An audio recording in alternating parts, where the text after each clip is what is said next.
All right. So we're back. Um, I don't know what happened, but it seemed like my prior stream um did not work. It seemed like at a certain point my internet decided to potato itself and go do the full Fisher Price internet deal, which sucks. But I'm back now, so hopefully it'll internet will behave itself. Let me see if I can adjust this real quick. Let me see. Let me see here. Let's do some on-stream uh, tomfoolery here. Hold on. Let me see. Let me see. Um, this is this was very fun to do. In that, uh, I find that the whole. Okay, yeah. See, that's not working. Anyways, all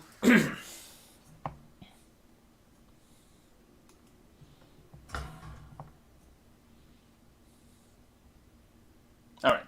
Hopefully everyone comes back. But anyways, so one thing I wanted to do was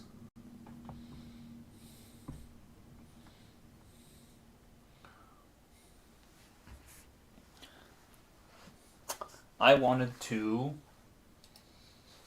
um I really wanted to what do you call it? I wanted to kind of I guess the word would be come up with a come up with characters for that's way too bad. Um I wanted to kind of like I said before, I had like this intent to um make up some I guess like show you how I make characters in AD&D so I can I want to start doing uh, some streams where I do some AD&D stuff. So and yeah, it's just I guess I just really wanted to kind of like try my hand at like showing you guys how I how I make so many characters that I've like murdered. Um, and I just think it's kind of an interesting idea to kind of just get across to you folks. Um, and weirdly enough, why does that look weird? Hold on. There we go. I'm gonna see if I can increase the sharpness or sharpness, as some people like to say.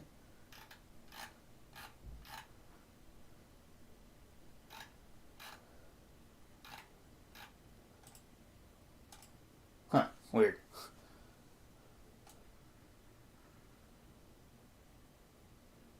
Ooh. This is stuff that I wish I should probably do before I start streaming, but I'm very bad at this. So, anyways, I wanted to um, show you how I make show you guys how I make my characters. Specifically, I wanted to show you guys how I usually make my like I said before. I think I said before. I usually will make like a team because I find making a party to be a little difficult in that um, for the most part I find making a party like I find making a party more conducive, if that's maybe the word, to making like for a D&D party. So I think it's more interesting to make a party and have more of a chance to encounter multiple monsters than it is to make a single character and have him go through stuff. I know um, there are ways to um, like not do it that way. Um, but in general, like I find like because I think I mentioned in the previous one in my stream before it died how I would essentially that's good. I would essentially make um, I would essentially make one character. I would essentially make four characters, sometimes three. I'd go between making like two to four, never more than that, unless they're like henchmen or hirelings. And I would just do. I would make those guys because it's just easier for me to um, explore the world in dungeons. Like I find making characters. I find I find making a party easier than making one character because I think it's a lot of adjustment to making one character. Specifically, like how is this character going to interact with the like how do I balance encounters? I feel like having at least a party of four, which I think is the usual number of people that AD&D wants you to have in a campaign in a campaign or an adventure. I think that's I think it's a normal like amount to adjudicate for. So like most encounters, I think are more.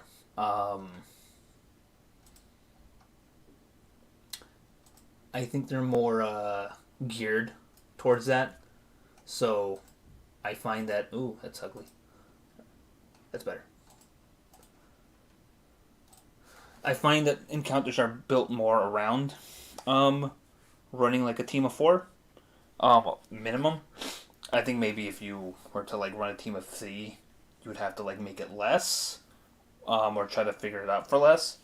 And for the most part, I figured like without using the Black Tide or the Black Streams or Scarlet Heroes rule sets for running one character that will survive against an onslaught of a lot of like monsters. I feel like this is like maybe the best way to run it. So up until then, I just kind of always made a party, and as long as one guy came out alive, I could roll up new characters and make a new party for them. Um, and the thing I didn't get around to because I think my chatters were wanting me to talk about my usual things, which are like movies and animation and stuff, which is fine.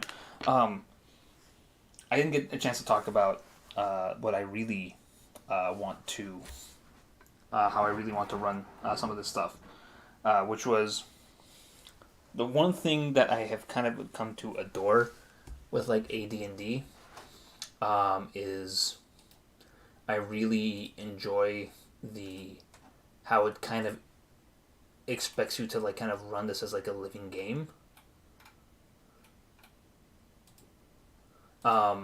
Specifically like I said, it wants you to like kind of run this as like a living game. Um, it wants you to pretty much be um, like hey, uh, take this thing and like you're like if when you can't run this character, then you should have your backup character. In fact, like in the Dungeon Master's Guide, it pretty much tells you, hey, when your players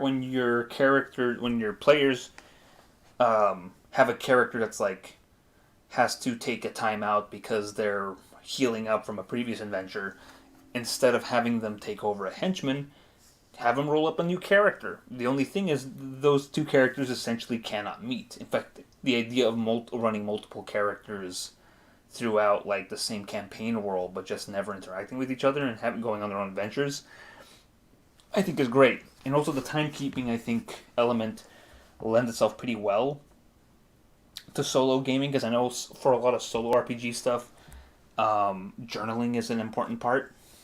So one thing that has over maybe BX D&D, the basic expert or classic D&D that AD&D has, is it really emphasizes the idea of like running a stable of characters versus running. Oh, I mean, I guess that's it. Like running a stable of characters versus running a few, like one character until they beef it, and then starting over and having them join the current group or whatever. Like, I think that's an interesting element that people, I think, kind of don't really utilize as much. Um, yeah, it's weird. Like, I never thought of it that way. But I like how it encourages you to like essentially almost kind of like the way you would kind of run like a simulation game where you would kind of be in charge of multiple elements at the same time, like almost like a Civ game or whatever. I think that's interesting. I like that. I like that element a lot. So I'm just going to show you how I do it. One more thing though. Although you could, most people will tell you that like AD&D, the way they run it is that like is if they didn't get a rule or didn't like a rule, they kicked it out. They didn't do it. Like a lot of people ran combat in a much more simplified way. They ignored segments pretty much. Most people did. Most people ignored training, and the cost of training for to leveling up. They pretty much would run AD&D the same way they run basic or like classic D&D, which is fine. There's nothing wrong with that. I prefer to run it as close to by the book as possible, just because I think the way the rules are written, I would rather run the book or run the game rules as written before I try something else just to see how it works.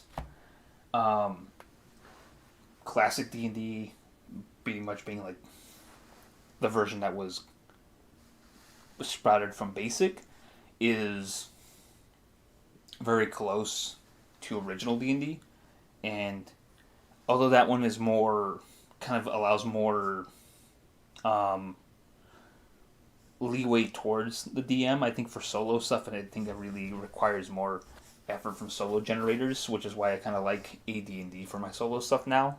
It's weird that I have now attached myself to this system as my go-to system. It's just because I think I played it the most and I spent the most time with it. Although I would like to do some solo AD&D with Rule Cyclopedia, because there's a lot of elements in there that I think are good, and I like the high level play in it, like or at least the idea of it, because in unlike fifth edition, where the goal is to get the cool superpowers and have your character reach their final story, like reach the final point of their story, like because most people will run fifth edition as like a story game, it's less about dungeon crawling and whatnot. It's more like the quests are just part of the character. Like I don't know, it feels kind of like most people are trying to run fifth edition like the way people would run Critical Role or Adventure Zone. Essentially, have it be based around like an overall like big arc, kind of like you're writing a TV show or a movie. I kind of prefer running a sandbox with my solo D&D stuff. The closest I ever came to running it narratively is maybe with a module, which was Rackham Vale. This was a fine book. I ultimately did not enjoy it because I realized a big thing about the OSR is a lot of it is like I'll give you like module and stuff will give you the basic skeleton of an adventure, and the rest you do it on your own. You adapt it, which is fine. I think if you like that style, perfect. For me, I think for solo stuff, I did not like it. Also, I feel like quick review. It says it's suitable for for players of any for groups of players any size and any level. I think that's bullshit because half the stuff in here is mega murdery. Like all the encounters, if you don't run the encounters as like everything is like tricksy and you have a chance to like get on the good side of like these Seelies, pretty much everything will murder you. And all the traps I think are like super murdery. So it's like I feel like you have to run a high level group. Because if this book is telling you like, yeah, any players, if you're running some level 1 players into this book, they'll all die. This is a TPK for level 1, maybe even level 3. I think high level players, like, because this honestly all feels like Tomb of Horrors. That's my quick review. I honestly will not ever run that module solo again. I wouldn't even subject my players to that module. It just wasn't for me. Although I would like to see other people run this as a module with like experience, not just like review it and say, oh, it's a beautiful book, whatever. There's some cool ideas in here. I want to actually hear some people say that I ran Rackham Vale and I hated it or I loved it.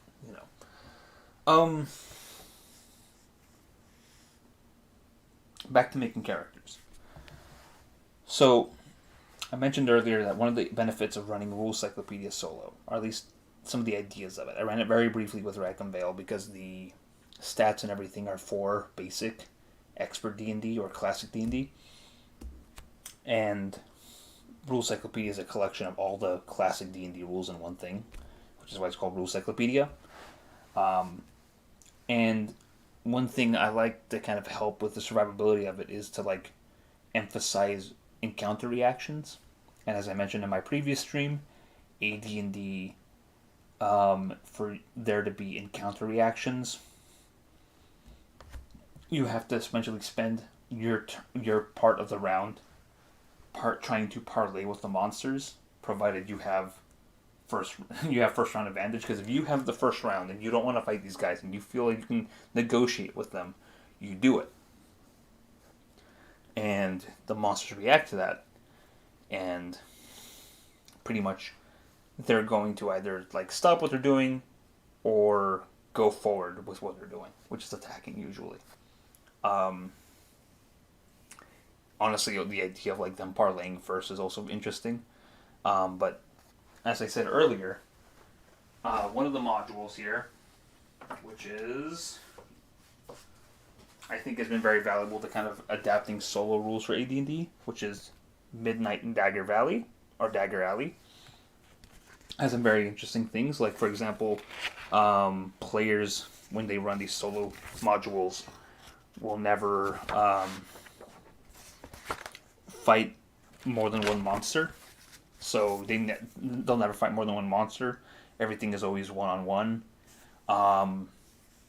If you have the first initiative and you choose to parlay and you speak the monster's language, they will let you pass, which I think is interesting. So there's a lot of things to accommodate like a one character adventure versus how I've been running, which is a party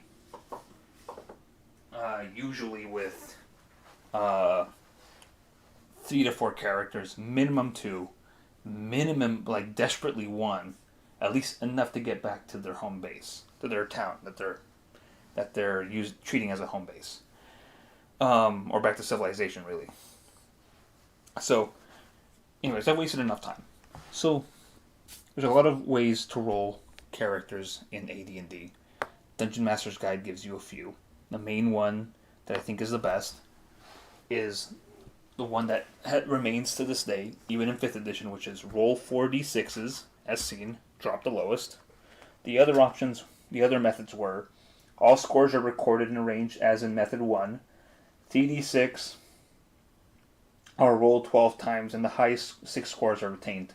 So because classically, it was always 3d6, drop the lowest. So you would do one in a row for like strength, intelligence, wisdom, dexterity, which correlates to fighter, magic user, cleric, thief, and then constitution, and then charisma. So you would do the state times for each stat in a row, and whatever. Usually, you would pick a class based off whatever your highest score was in, the first four. Or I guess when you have these other subclasses that require higher scores in the other stats, you would kind of go with whatever suited you best. Although in basic and in original D&D, I should stop calling it basic. In classic and original D&D, having low scores in any of what would be considered the human subclasses, which is the main fighter through like thief classes, and then the demi-human classes, which have ability score minimums, you could have low scores in the non-required stats and still, if you still wanted to play those characters, but you would get like a experience point penalty. So the other third method, scores rolled according to each ability category in order: strength, intelligence, wisdom, as I said. 3d6 are rolled 6 times for each ability, and the highest score in each ability is retained for that category. So you have to roll 3d6 6 times, enough to like, and then you just kind of pick the ones that you like the most. So, and the highest score in each category is retained. So you roll 6 times in each category, and whichever ones are the highest you keep, because they really want you in AD&D. Gary Gygax, or Gary for short, Gary really wants you to have characters of high scores. I think it's either here or maybe in the player's handbook he mentions that you should want to have characters that at least have 2 15s in some of their prime stats. I think right here he says, as the AD&D is an ongoing game of fantasy adventuring, it is important to allow participants to generate viable characters of the race and profession which she or she desires. While it is possible to generate some fairly playable characters rolling 3d6, there is often an extended period of attempts of finding a suitable one due to the quirks of the dice. Furthermore, these rather marginal characters tend to have a short life expectancy, which tends to discourage new players, as does having to make do with some character of a race and or class which he or she can't or won't identify with. Character generation, then, is a serious matter, and it is recommended that the following system be used. 4 alternatives are offered for player characters. So, going back to the methods. Method 4. DD6 are rolled sufficient times to generate the 6 ability scores in order for 12 characters. The player then selects a single set of scores which he or she finds the most desirable, and these scores are noted on the character record sheet. So, the first one is the easiest one because you roll 4 of these 6 times, drop the lowest, and then arrange them to how you want them. Versus rolling 3d6 for each of the other stats like a number of times until you get the stats that you want, you know. The idea of rolling these 12 times and keeping the 6 highest scores versus rolling them in order in each category and then keeping 6 times and keeping the highest scores, or rolling these enough like for 12 times to have enough like for 12 characters and then keeping the highest score that you like the most, or keeping the scores that you like the most, is insane. But I did that last one. For the first time when I wanted to make characters for AD&D for my solo stuff for Rack and Veil, I actually used method 4 because from prior experience, I rolled a lot of like stats for bad characters, or not bad characters, but life expectancy was short, and I ended up rolling a lot of characters that I ended up having to roll stats for a lot of characters. So I figured I'll do method 4. Save the sheet with all 12 of those scores. Use 4 of them. So I would have enough left over, 8, essentially to have for 8 more characters.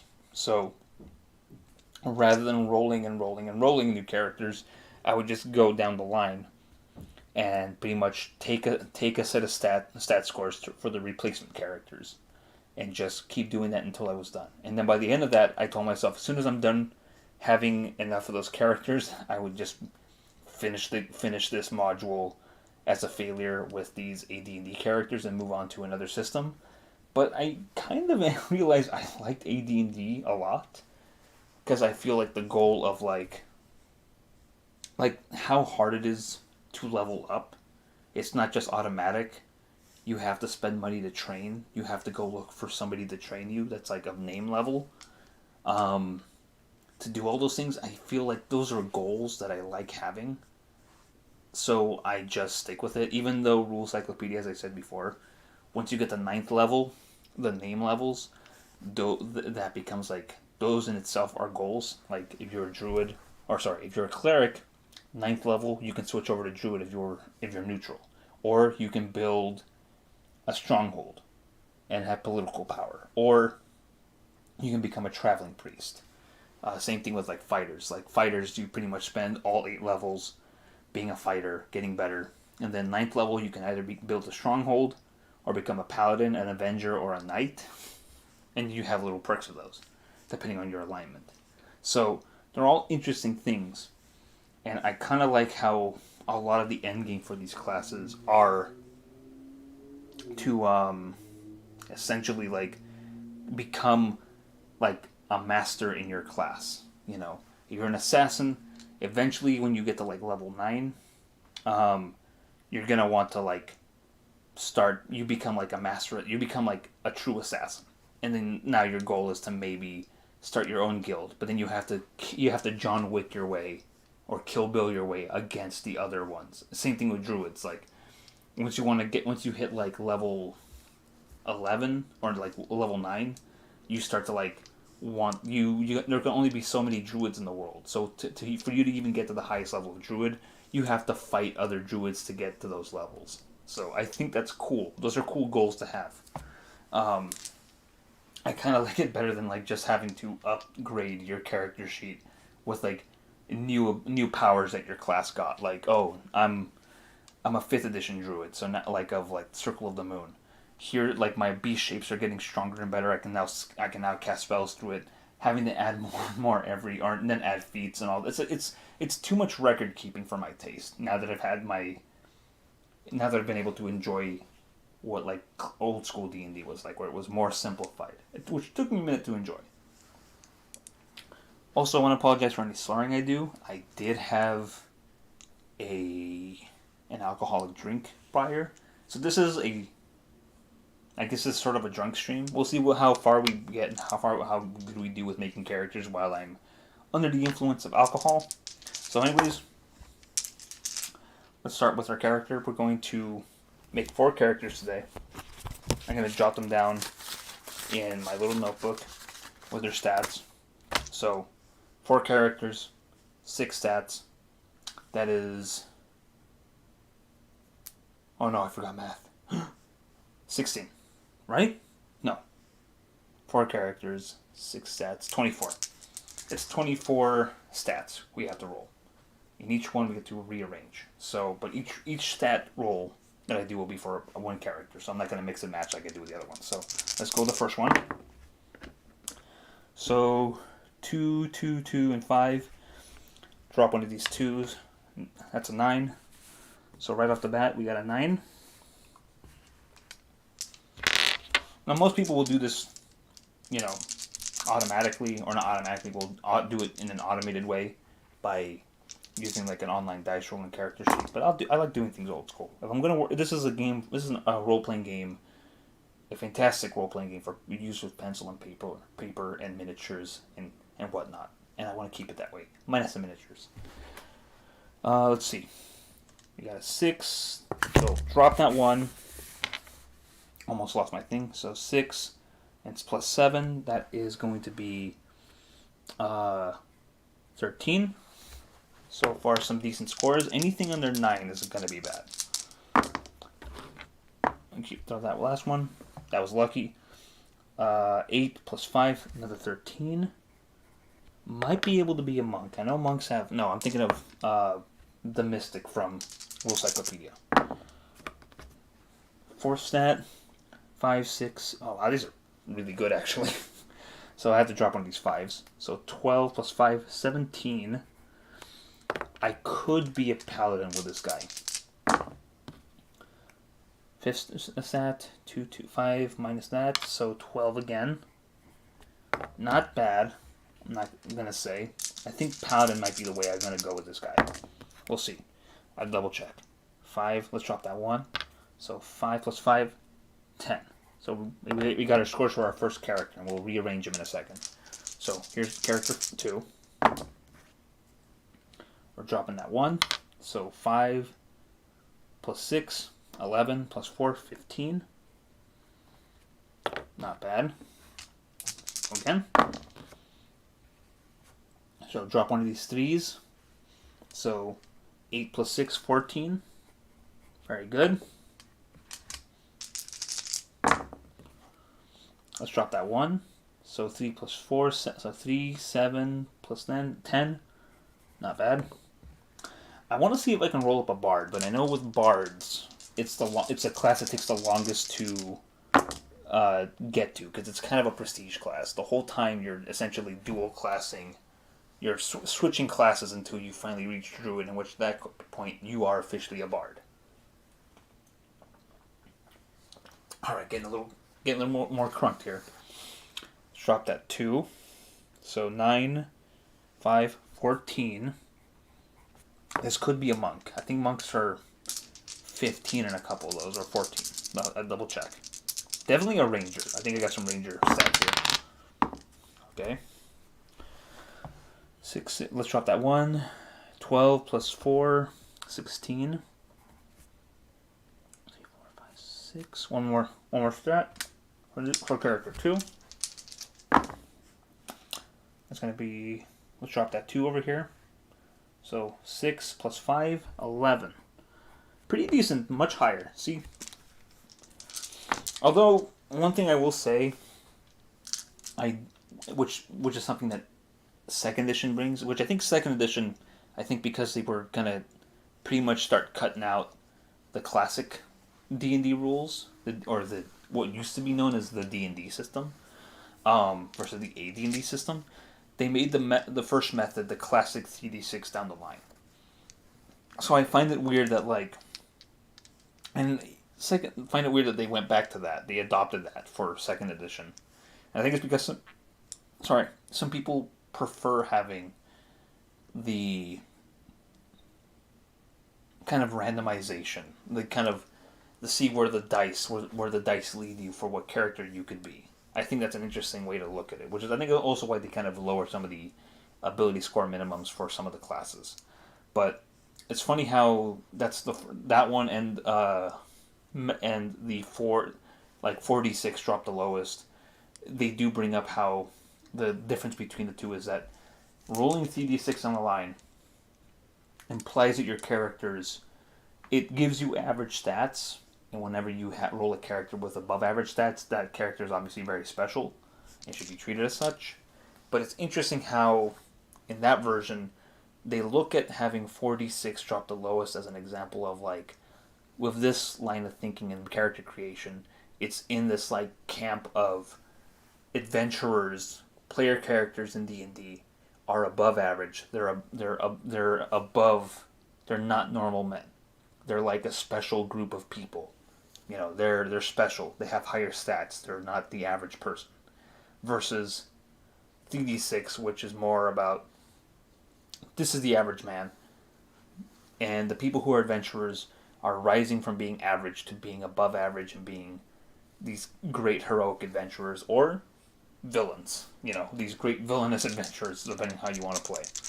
I tend to more heroic a little bit, depending on alignment, which I'll get to. So, character 3, first stat. Drop that 2. 4 plus 4, 8. Plus 5, 13.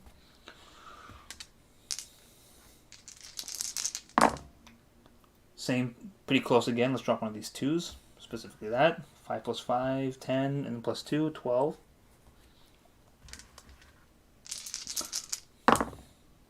Drop that 1. So 2, 2, 4, 3, 7. That's one below average score. That's a penalty score, actually. Funny thing about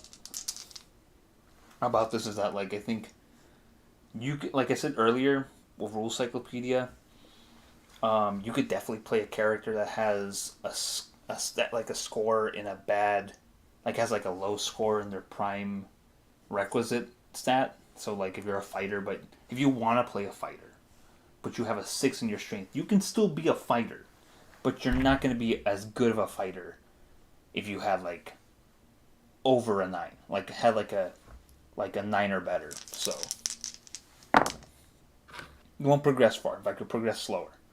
Drop one of these 2s again. So that is 8. Another bad score. I think 8 is actually not that bad. I think going back, like to what I was saying earlier on my dead stream, I forgot how like before 9 to like the stats of like 9 to 12 were considered average. You had like 4, like, because 9 to 12 would be the average of what you could roll. So you get no bonuses, but you had enough to like not have any penalties. You were an average character when you had stats between 9 and 12, which was normal. 13 to 15, it's a +1, and 16 all the way up to to 18 is a +2. So the bonuses come in earlier versus this one where the bonuses only come in at like 15. And then also 8 wasn't that bad of a score. Nowadays in 5th edition, 9 to 8 gives you a -1. 10 to 11 gives you no bonus. 12 to 13 gives you a +1, and so on. So here's stat 5. Drop that 1. So 10, 12 again. This is going to be an average Joe for sure. Watch their last score be really good. So let's drop that 3, 5, 5, 10, 14. So not bad. This guy is character 3 might be a bozo. But we'll see. We'll see how it goes. So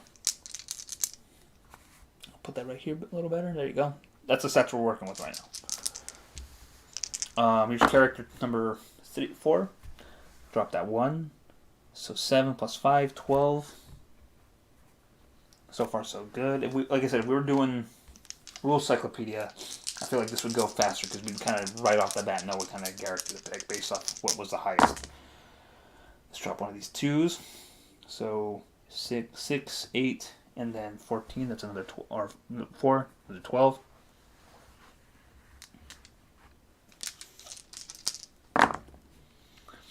Drop that 2 again. So 5, 3, 8 plus 4. That is another 12.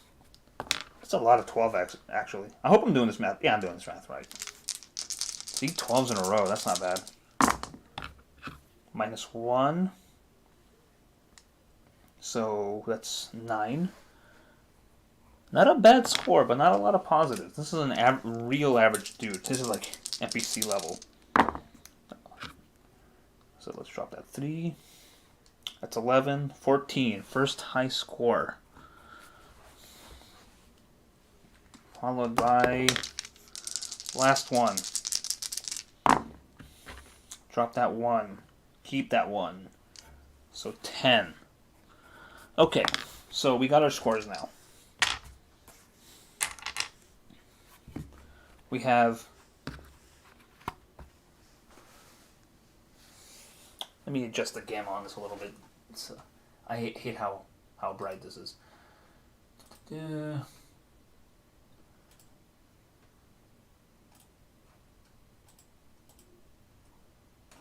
Let's see, here we go.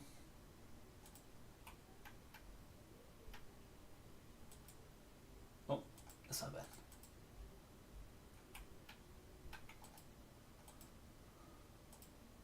There we go. Then brightness, make it a little brighter.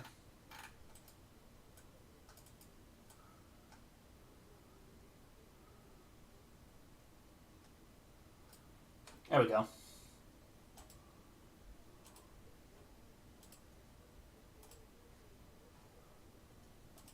Okay, that looks better. We can still move this around too. I like that. See, that's better. Okay, so we have... These are our 4 characters here. Now, our choice... So the way the game, especially if you look at the player's handbook, the way it tells you to make your character is that you look at your abilities, And these are kind of spread out, which is kind of a little confusing to run. But using our first character, a level 9 if we, and I'm thinking about this doing it in order, which is not good, but let's say we would put this 9 in strength. Let's see if we go down the line. That's the minimum strength for a fighter character. 13 is the minimum intelligence for a ranger. So we could maybe be a ranger. Wisdom 13 is a minimum wisdom for a paladin or multi-classed half-elven cleric character. So maybe a half-elf too. 13 would also get us one bonus first level spell. 13 would also get, and back to intelligence, 13 would also get us 3 possible languages if we were human. Dexterity, if it's a 17, that's the minimum dexterity for a dwarf. That's the maximum dexterity for a dwarf. So if we want to be a dwarf, we could not go higher than 17 dexterity, which I think is funny because, I mean, what's the difference between having a dexterity of like 13 and 18, you know? Should be lower, honestly, if it's a dwarf, if they're going that way. I think maybe it's because the bonuses work again might be too high for a dwarf. Actually, speaking of which, we'd probably get a +5 to picking pockets, locks, and moving silently and hiding in shadows. 12 Constitution gets us no real bonuses, but it does boost up our survivability stuff from against spells and being resurrected up to an 85 and 80, so it's pretty good. Charisma, if we keep it like that as a 10, would be maximum 4 henchmen and all normal reaction adjustments. What else? So, unlike 5th edition D&D, you cannot mix and match your character race, or as now they're moving forward and calling it ancestry. You cannot mix and match your character's racial stock with their, and I'm using words from the way it's written. So if it sounds a little kind of like backwards or whatever, I'm sorry, but I'm using the language as written by the book. So your character's race and class, their occupation, they could not be mixed and matched. And certain races could only go so high in specific classes. In fact, the main race that has unlimited level progression, which in the case of AD&D is level 20, or depending on your class, or whatever the limit of that class is, are humans. So humans can reach the highest class, or the highest level in any class possible. Most classes can progress to the highest level in thieves, weirdly enough. And half-elves, I think, can have unlimited progression as druids, funnily enough.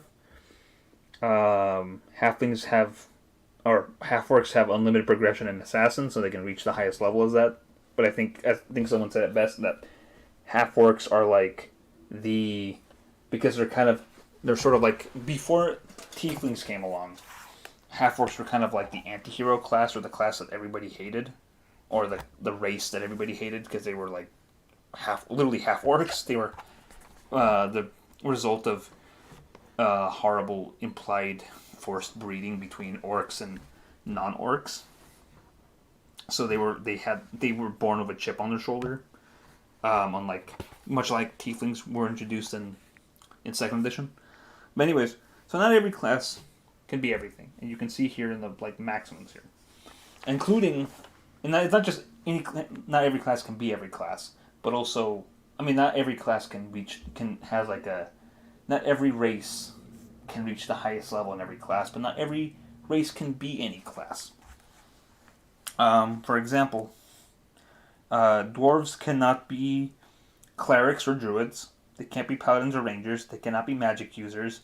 But they can be thieves and assassins, and they cannot be monks. And the main reason for dwarves, at least in this early version of the game, for not being able to use any magic is because dwarves in this version of the game have high magic resistance.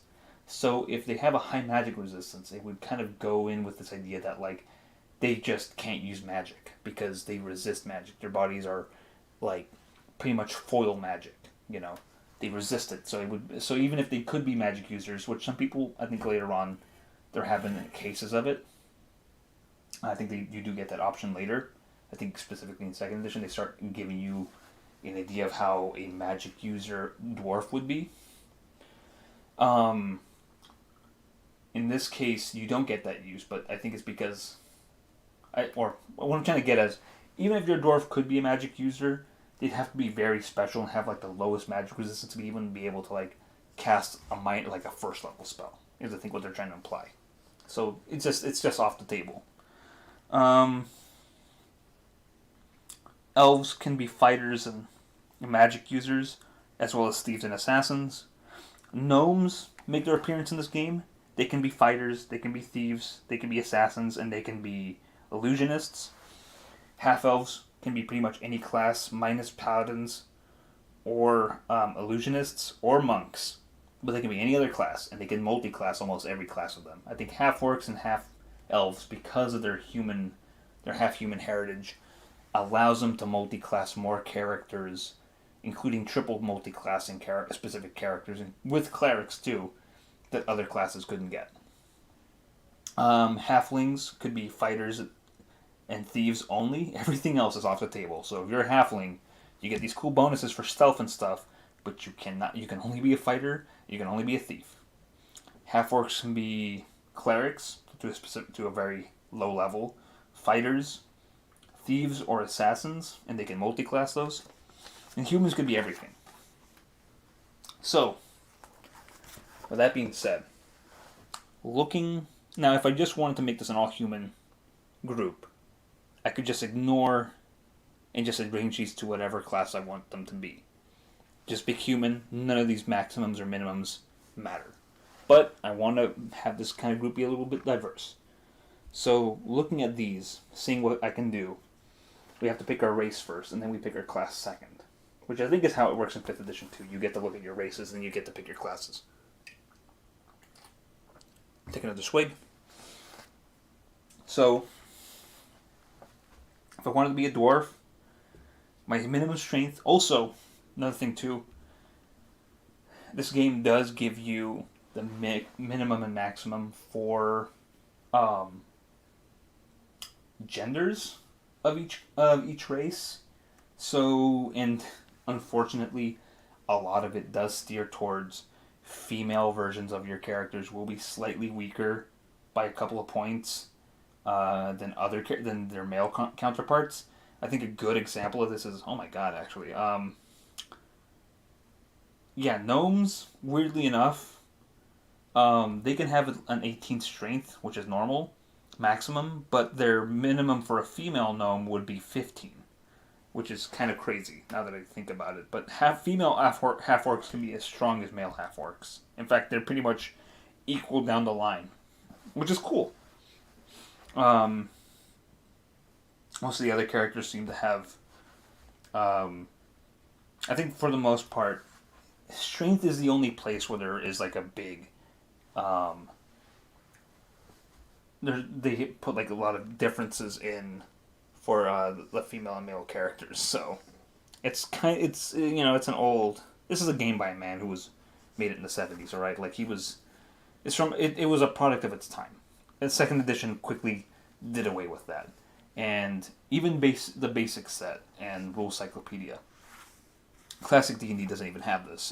They just completely, you don't get this. And then to add even more to this wrinkle, Unearthed Arcana, which adds more classes, more diversity or more options for your types of character types of character race you want to have, adds comeliness as like the 7th stat, which means how attractive you are. So your charisma, they completely separate comeliness from charisma. So charisma isn't just like your personality; it was also like how attractive you kind of were as well. Actually, let me read charisma real quick. What that stat exactly describes. So, charisma is the measure of a character's combined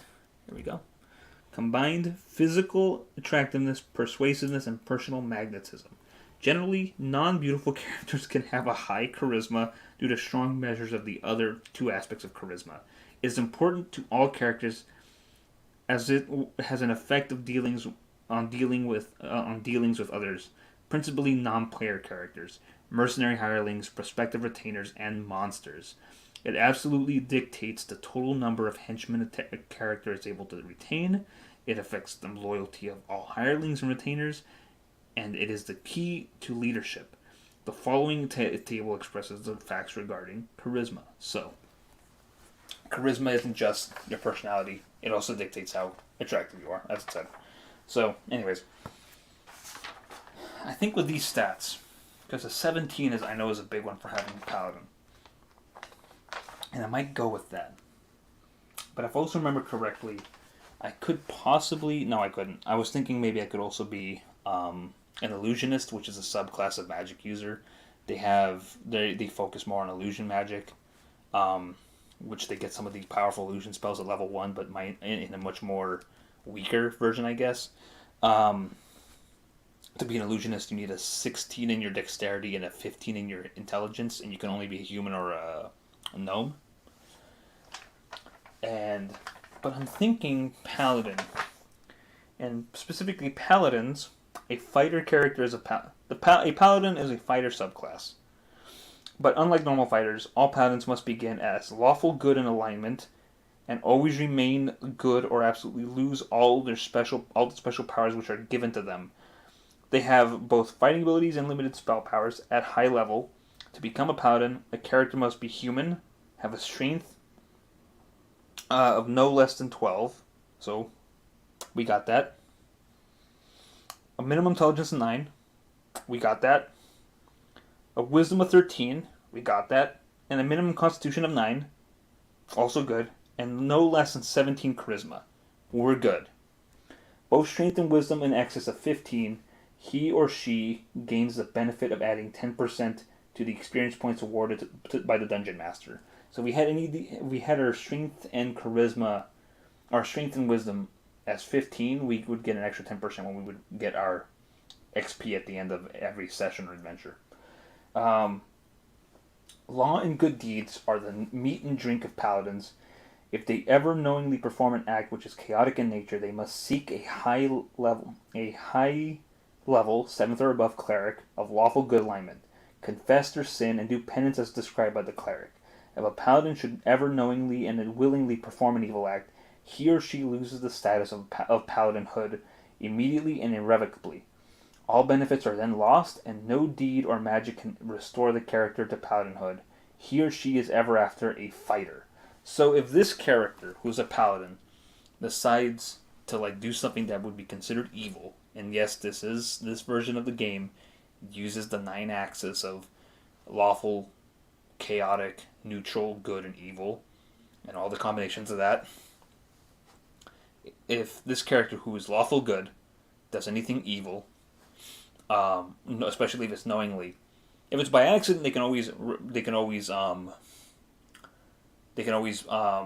do penance and try to make up for it. But if they do it on purpose, then they just become fighters, which I think is interesting. And I kind of like that some of these classes enforce you to actually play them as you're supposed to. You're just not picking a class because you have this cool idea. You are picking a class because you have this cool idea of a character in your head. But I do like the idea that you're just not picking a class to gain the cool powers. You're not picking a cleric because you get spell casting and you can use armor. You're getting it because you want to play a character who is who has a strong belief in their gods or higher powers or their pantheon.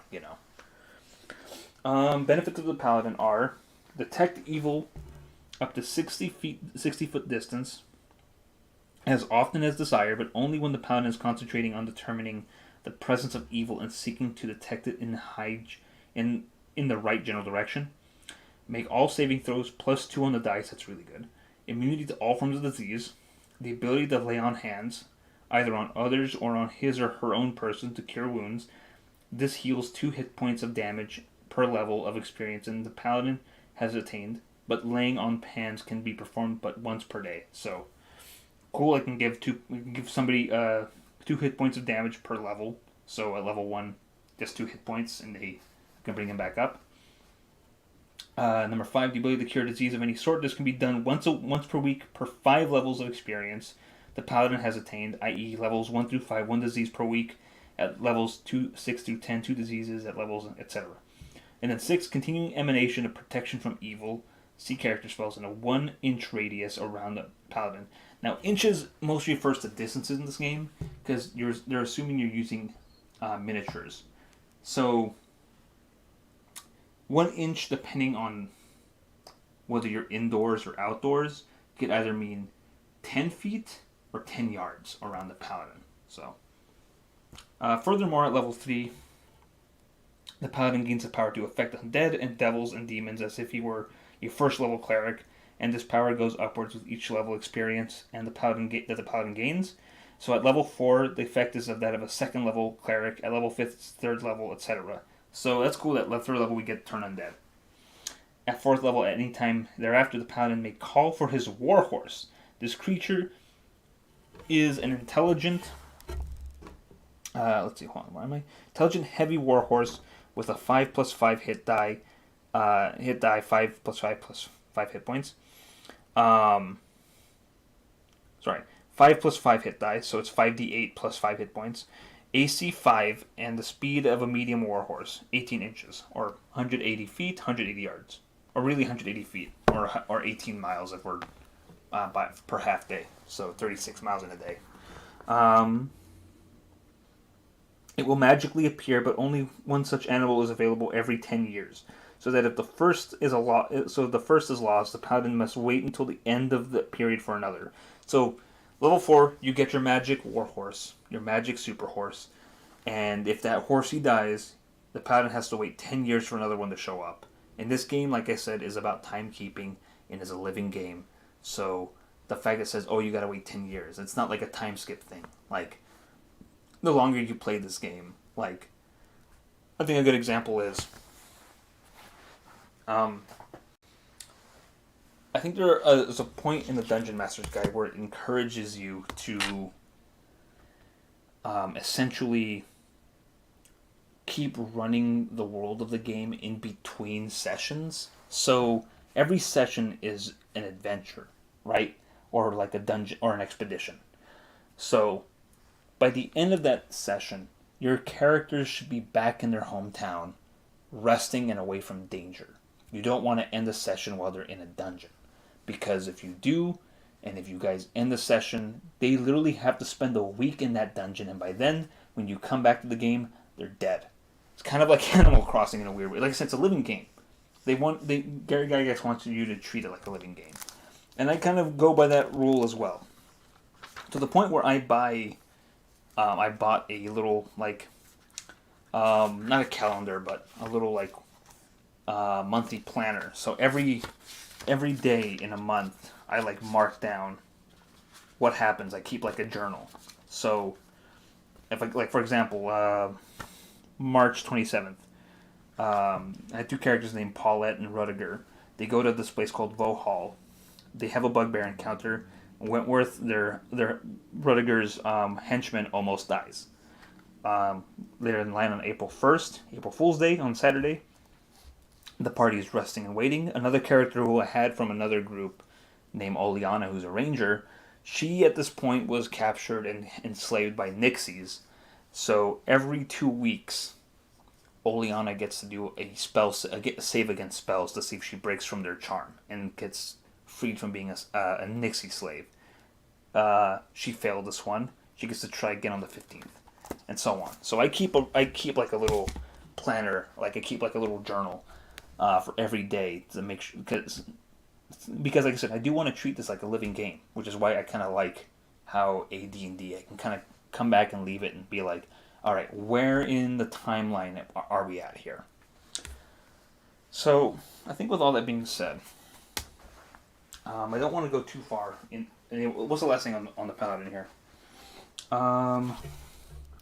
If a paladin has a holy sword, a special magic sword, which your referee is aware of and will explain to you if the need arises, he or she projects a circle of power in a 1 inch in diameter when the holy sword is unsheathed and held. And this power dispels any magic. See character spells dispel magic at the level of paladin use equal to the experience level of the paladin. At ninth level, the paladin gains the ability to employ cleric spells. They may never use scrolls of spells, however, except those normally usable by fighters. And then the following strictures apply to a paladin. Number 1, they may never retain more than 10 magic items. These may never exceed 1 suit of magic armor. Full suit, that is. 1 magic shield, 4 magic weapons, and 4 other magic items. And these magic weapons include daggers, swords, etc. Such items as magic bows and arrows are considered as but 1 weapon. So if you have like magic bows and arrows, they're 1 weapon anyways.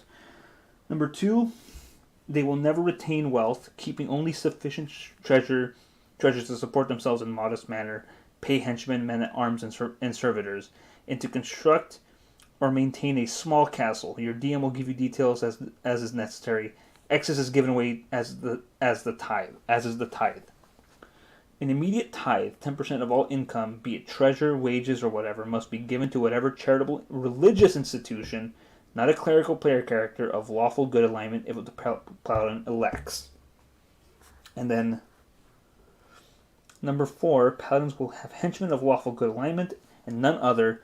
They will associate only with characters and creatures of good alignment, so not necessarily lawful good. Paladins can join a company of adventurers which contains non-evil neutrals only on a single expedition basis, and only if some end which will further the cause of lawful good is purposed. If possible, paladins will take service or form an alliance with lawful good characters, whether players or not, who are clerics or fighters of noble status. If possible, paladins will take service or form an alliance with lawful good characters, whether players or not, who are clerics or fighters of noble status. Paladins do not attract the body of men-at-arms to service as do regular fighters. So, there's a lot of strictures. Honestly, paladins kind of feel like a lone wolf character now that I can, when you really think about it. So you and your friends, if you're playing this in a group, you really have to ask your friends, hey man, I'm thinking about playing a paladin. Are all of you cool with that? Because you could have a guy on your team who decides to be one of the token evil character, which is the assassin. Assassins can only be evil, no matter what alignment. Like, they can be neutral to they can be lawful to neutral evil. So lawful, chaotic, and neutral evil. One of those 3. Paladins can only be lawful good, and if you form a team with, and one of them is an assassin, and this character doesn't know about it, but casts detect evil in a dungeon, and the assassin is close by, he's going to know that assassin is evil, and then will probably lose his paladinhood status because he's associating and breaking his own strictures, and will then have to go on find a way to make it up to his gods or whatever to I'm sorry, I went into a dungeon with an assassin. He was evil. I didn't know, or she was evil. I didn't know. It's so it's hard. It's hard to have a paladin on the team because I think it also it might restrict the way other characters the characters' other alignments, and you could just run the game without alignments. I think most people did, as far as I read in some of the old forums. But I find it for my own usage to utilize alignments as a way to distinguish characters between each other. I think it also kind of drives some of the characters' decisions, although some of those decisions could influence whether or not they change alignments on purpose or by accident. So,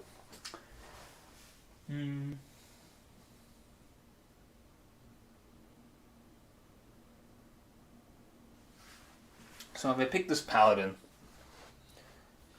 the group he's with has to be of good alignment. So I can't have sneak. So if I put in a thief in there, he has to be a thief of good alignment. If I put in a character who's an assassin, he can't be part of the team. Period. there's no room for that kind of variety. Like the thief has to be neutral good. Everyone else has to be like good, and then if they are neutral, the paladin pretty much dips out and has to wait for me to roll another group, or I just put that paladin on his own solo adventures.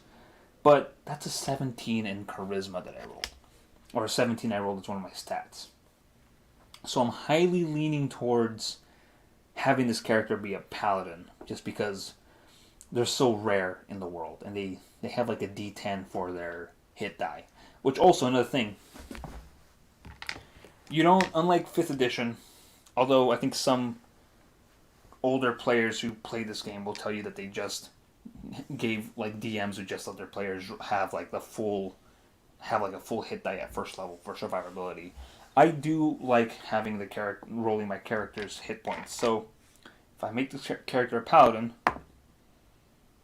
and I roll this D10 for their health and it comes up as a 1, that is a paladin with 1 HP.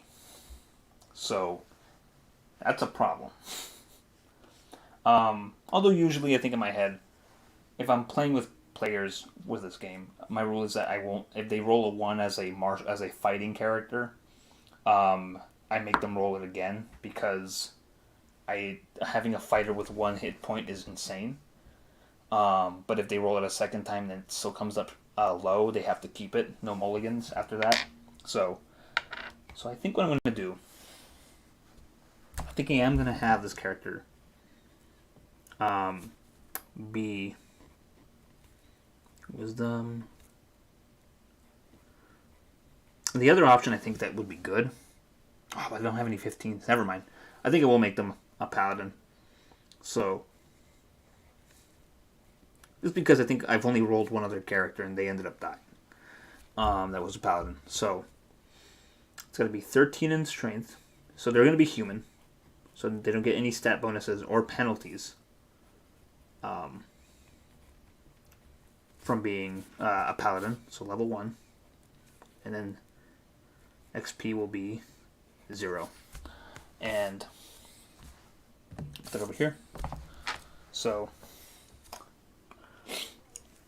17, that's all, right off the bat going to go into charisma. Intelligence I think had to be like 9 at least. Con had to be at least like 10. Dex I'm going to dump for sure, so that's going to be like a 9. I mean, I'm going to be heavily armored, or I'm going to try to be heavily armored with my paladin. Mango Overdose. Might get into D&D again with my buddies, so these streams are cool and informational. I'm glad you came back. I'm sorry that my stream died before.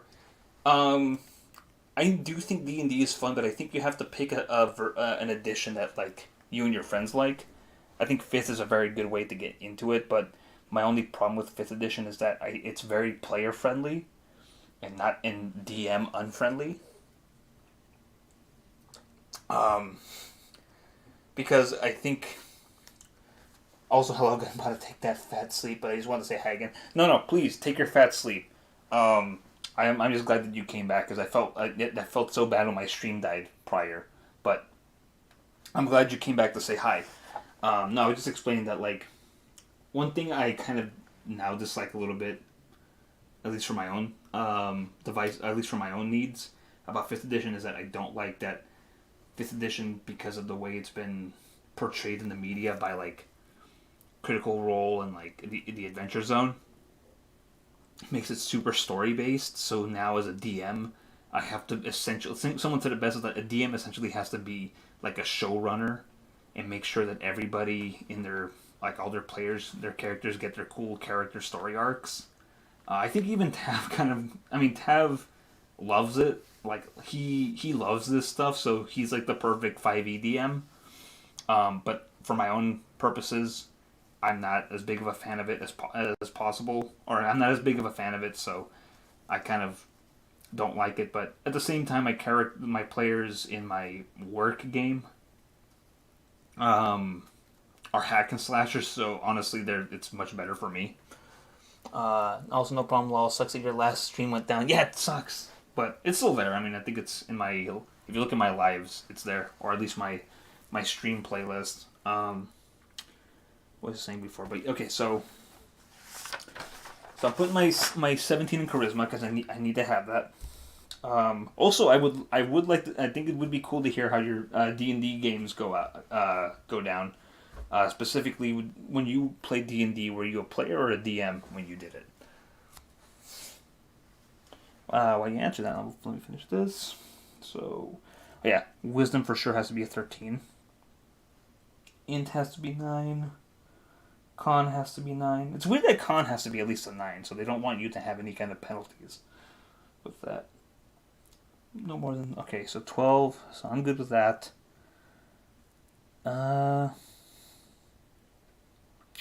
Put 12 for my Con, and then 10 for my Int. There we go. And that's my Paladin. I'm going to roll up their HP. So if it's a 1, it's going to be a 1. If it's hopefully I roll something a little higher. 2. It's a 2 HP Paladin. This person's a dead man. But you know what? That's okay. HP is 2. AC, I'm going to leave that blank for now. Movement, going to leave that blank. And encumbrance, going to leave that blank.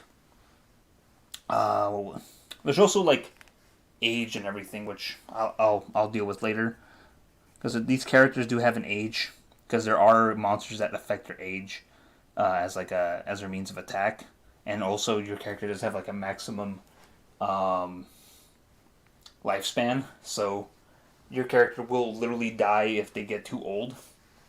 I just want to be a player, not a DM. It's been a long time, but it seems like fun to play with. Again, my character was literally just Garfield, and I spent an hour doing laundry in game. Oh, that rules! I'm not gonna lie. That kind of sounds fun. You know, I think the greatest disappointment that I've had so far in D&D, as I think back, is that I never put Garfield in the game. I put other meme characters in the game, like Pantherk was a character that I ended up traumatizing one of my players with, because he almost got killed by him, which I do not feel bad about, because that was they kind of steamrolled my first, like the boss of like the first part of their game, and so I had to like step up my boss game afterwards, which I think was fun. They did not see it coming, but I'm happy that his sidekick did more damage and was a bigger threat than they thought. So HP is 2. Abilities I usually leave open for like if they have like for specific character races, but as a human they don't get any. And then languages. Lenguajes. They just get common and their alignment language. Oh, let me put alignment over here. And they got to be lawful good, so LG. Common, and I think with a 10 int, they get another. How many languages do they get with 10 int? 10 intelligence. They get 2 more languages, so they can learn 2 more languages on the line. I like this little funny one here of this wizard zapping this fighter. Actually, a good example of some of the art in the player's handbook is the differences of like the way the characters look. Like, hold on, let me see if I can adjust this. There we go. So that's most of the characters. I think the only ones missing are the gnomes and the halflings. But that's a human, that's an elf, that's a half-orc, that's a half-elf, and that's a dwarf. So, in old school D&D, elves are short kings.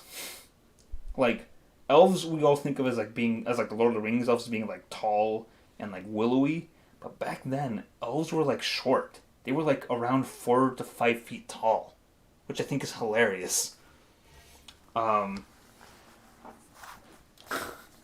But anyways, back to this character. Let's see. And then equipment here. So one thing when I'm making multiple characters, and then put money over here. is I will usually do their like stats and everything, and then roll up their money, and then and then I'll just kind of do their stats first, pick their classes, pick their races, and then after I have all that set up, I do their equipment. So, character 1 is a human paladin. I'll come up with a stupid name for them later. I'm thinking... I have to think too. Should I want to make this character male or female?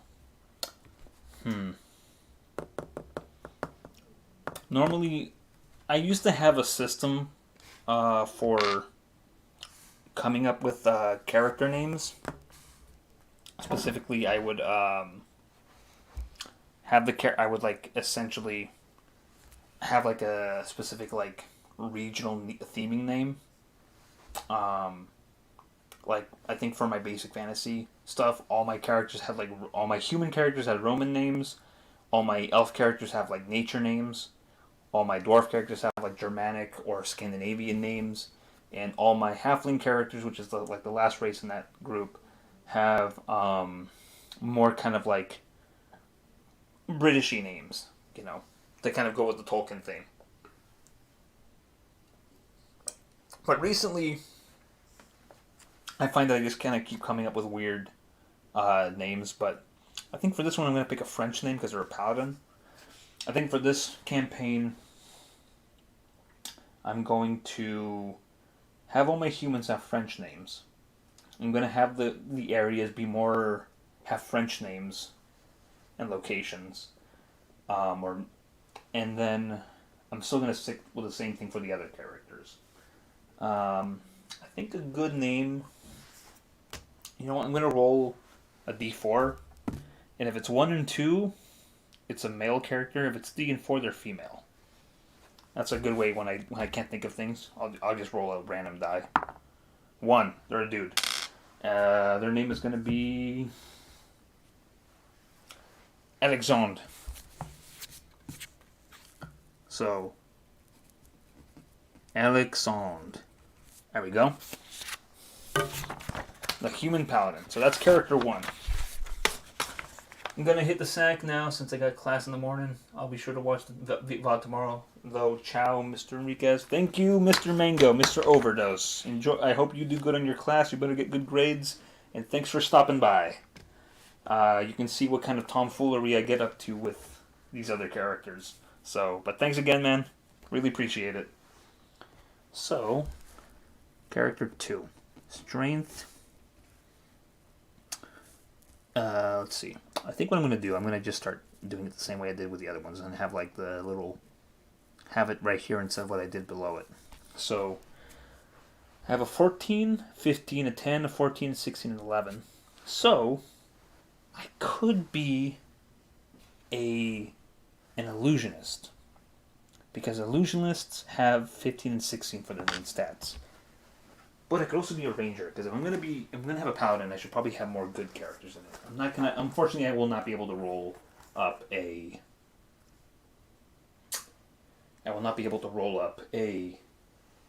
assassin if I have I made my choice to not have an assassin for this group. But if the paladin dies or he's out of commission for a bit, then I'll probably add an assassin if I roll a character with good enough stats. So with that being said, what do I need for a ranger specifically? Again. So rangers, subclass of fighter, are adept at woodcraft, tracking and scouting, and infiltration and spying. All rangers must be good alignment, although they can be lawful, chaotic, or neutral. So that pairs well with paladins. A ranger must have a strength of no less than 13, an intelligence of no less than 13, wisdom of no less than 14, and a 14 or greater constitution. If the ranger has ability scores of greater than 15 in strength, intelligence, and wisdom, he or she gains the benefit of adding 10% to experience points awarded by the referee. Unlike other fighter types, rangers have an 8-sided die, but at first level they get 2 rather than but 1 hit dice. It should be noted that Rangers get 11 hit die rather than 9 and other fighter types. In addition to considerable prowess as a fighter, Rangers have druidic and magical spell capabilities when they attain high levels. Thus, they are very formidable opponents, for they have other abilities and benefits as well. So, now, I pretty much have that done. Because I could put that 16 in my con, because I want to be a little tank. Because Rangers are kind of the tankier character here. Because you can have, because at level 1, if you roll, you get 2d8. You get 2d8. So minimum, you can have 2 hit points. Maximum, you can have 16 hit points at level 1. So survivability is very good with a Ranger. But they also have lots of restrictions like Paladins, which I think is a good way to balance it out. 13 strength, 15, I can do that. Wisdom, 13, can do that. Intelligence, 13, can do that as well. And then the other ones, charisma and dex, could be low. Because unlike 5th edition Rangers, you don't need to have dex be one of your big things. Because although having a bow is important, it's not as important for a Ranger in this case. So I think, methinks, I'm very tempted to make this guy a Ranger. Make this guy a human. Probably even make him a half-elf Ranger. But I think they have like a limit though, which I think is good. Let me see. If I'm gonna be a half-elf Ranger, what's my limit? 8. I'll only be able to get up to level 8 as a half-elf Ranger. So, And at level 8 as a Ranger, if I stop at level 8, I'm a Justicer. Wait, no, sorry. I guess I'm a Ranger at that point. I'm above Pathfinder. At level 8, Rangers gain limited druidic spell ability, and additional spells are added through 17th level. So at level 8, I pretty much get 1 druid spell. And if I wanted to get the magic user spells at level 9, I would have to be a human. But it depends if I survive long enough.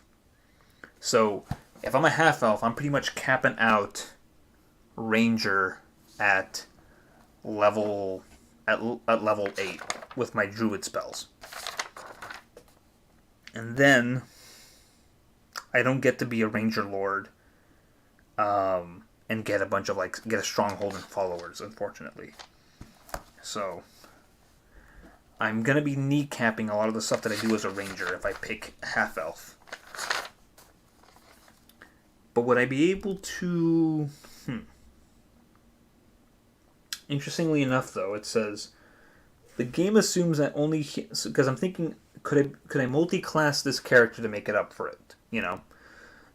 The game assumes that non-human or semi-human characters can be multi-classed, and certain classes combined are possible, including depending on the race of the character. Although these are listed in the section dealing with how each race of character multi-class character possibilities are also shown in order to aid your selection of character's class or multi-class. Character combinations of fighter types may use edged weapons. So one thing from old D&D is clerics do not use weapons that have edges or points. They use blunt weapons because they are not allowed to draw blood. Even though smashing a man's head in like a watermelon is fine, but you cannot stab them to make them bleed. But you can make them internally bleed, weirdly enough. Okay, Cleric Ranger is the thing. So this combination is potent in outdoor situations as well. Half-elves may be Cleric Rangers. You know what? I'm okay not having all those magic spells. If I can, all those druid spells at later level. If I can be a Cleric Ranger, I'm gonna go Cleric Ranger then. What did I say? 15 for strength. Int is gonna be 14. Wiz is going to be 14. Dex, I said, is going to be 11. So no real bonuses. Con, I'm going to put 16 so I can get that bonus point. And then Cha is going to be a 10. So, So I'm going to be half elf, cleric, ranger. Level 1 by 1. So one thing you need to understand, this is the way I'm going to do XP, about these characters and the way that they work when they have two classes.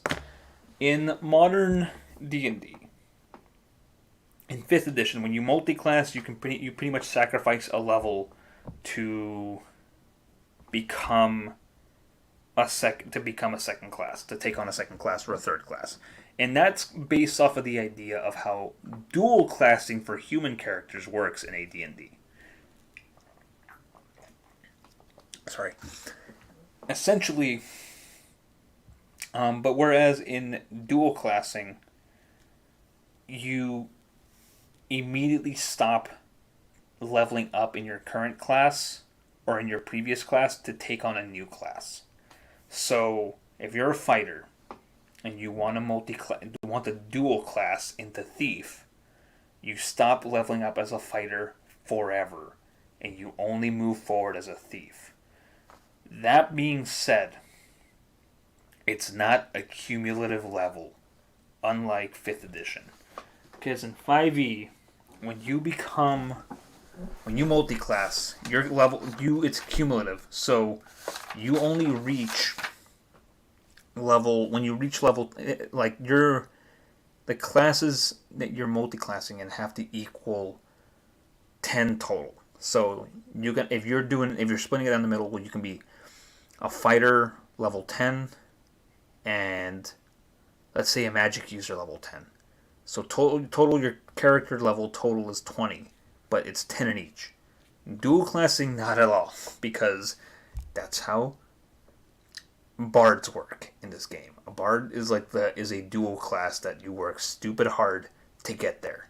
You have to take at least 5 levels of fighter, at least. No. I think 8 levels of fighter, 8 levels of thief, and then after that you switch over to druid, and when you switch over to druid, you're officially a bard. So from that point onward, as you progress as a bard, you're progressing as a bard. And it's insane because you have all the hit dice and abilities of the prior classes you multi-classed as, and you're adding more to it with a bard. It's too powerful, honestly, but I think it's a very rare. You have to do so much to get there. So let's see.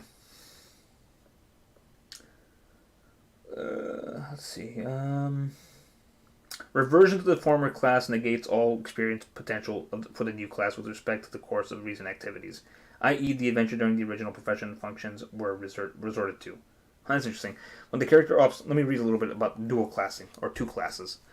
When a character opts to cease his or her old profession and become a new class, the character retains the number of hit die and the consummate hit points due to a character of the level of his or her class.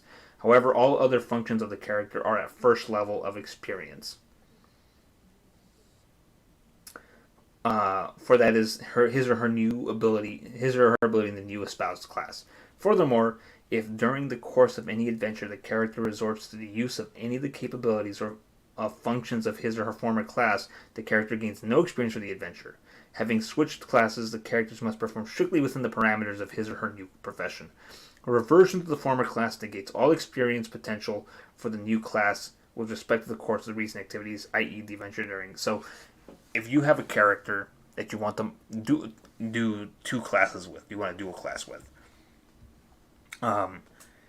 if at any point during the adventure you start doing stuff that you did with your previous class, you pretty much wipe out all your experience points. You're just you completely ruin it you've pretty much like thrown away all your experience as your new class because you went back to your old class.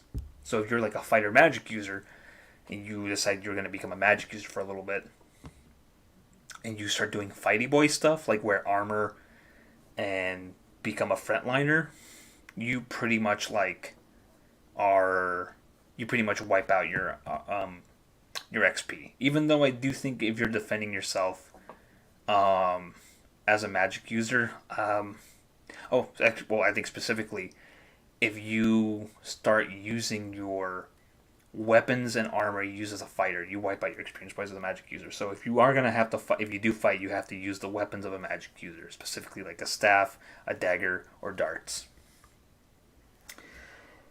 Let's see. At such a time as the character has attained a level of experience in his or her new class which exceeds the character's former class level, the following benefits are gained. So here's the main thing about dual classing as a human. A hit die appropriate to the new class is gained for each increase in level of experience up to the maximum normal for the class in question. Thereafter, hit points are likewise gained, so there is no cap on dual classing. You pretty much have extra levels as a character when you dual class. The character may mix functions freely and will gain experience, although restrictions regarding armor, shield, and or weapon apply with regard to operations particular to one or both classes. Interesting. I wonder how that works out. Because going back to my fighter magic user example. So once let's say I was a fighter. I did 5 levels of fighting. Right? I have 5 D10s for my hit die. And then I switch over to magic user. So for the next 5 levels as magic user, I pretty much gain no hit die.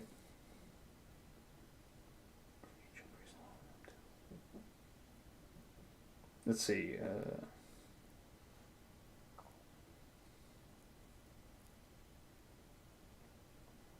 Hold on a sec. Hit die appropriate to the new class.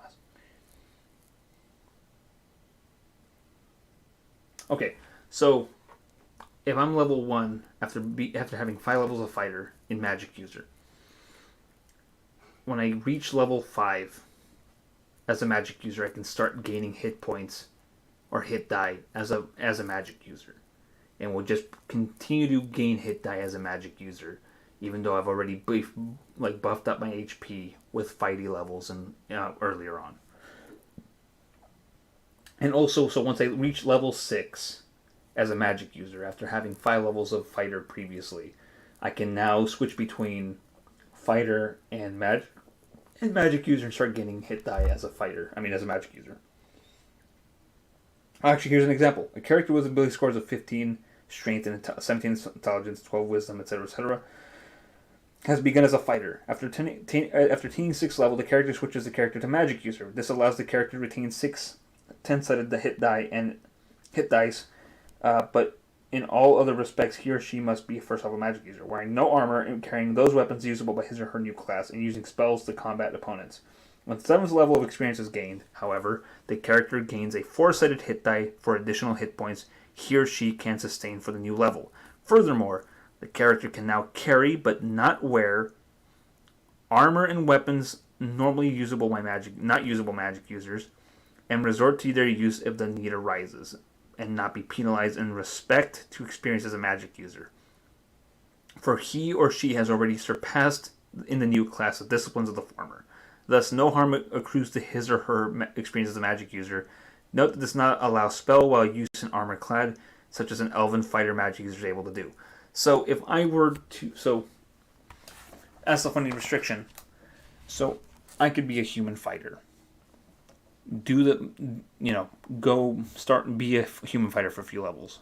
And then if my intelligence is 17 or better, or 17 or 18 really, because that's the max as a human, or any player class, and I switch over to magic user, exceed my levels as a fighter as a magic user, and then I could start using my weapons. But if I wanted to use armor, I wouldn't be able to cast spells, but it would not hurt my experience as a magic user.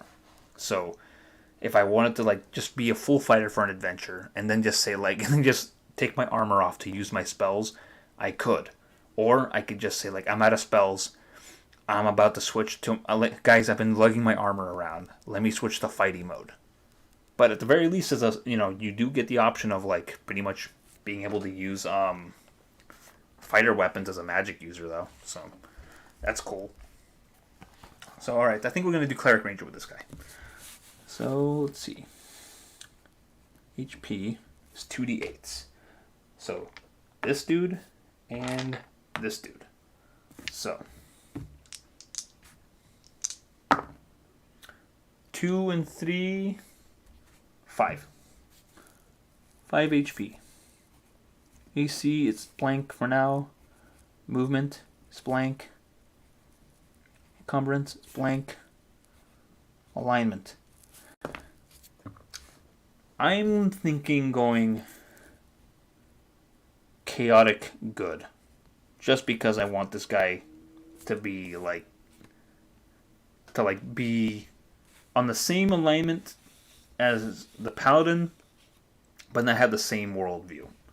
So, and then I'm going to leave age open, height open, weight open. It's pretty easy to do. What was the other one? Oh yeah, second class, which is or secondary skills, which is your, what 5e would now call like your background.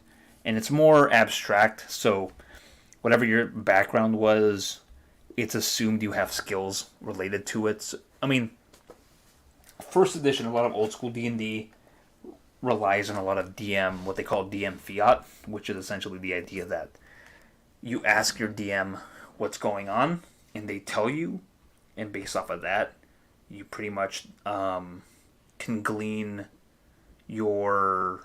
you pretty much can, like, not glean, but you can pretty much...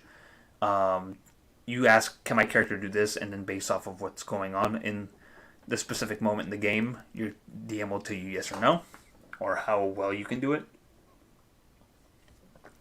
Case in point, if your character has a secondary skill as a, let's say, bowyer, someone who makes bows, if at a certain point you break your bow, or somebody breaks their bow in the game, and you're not necessarily a fighter, you can ask your DM, hey, could I build a bow using existing materials?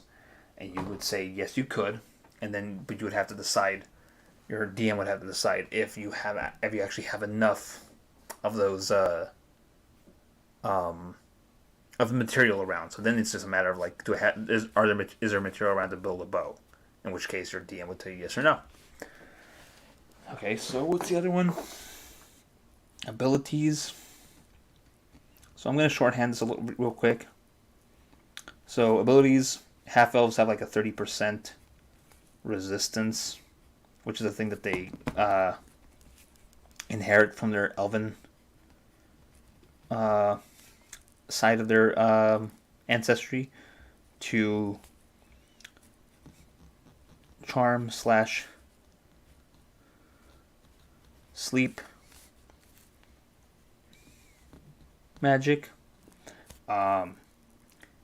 Infravision, which I think is funny.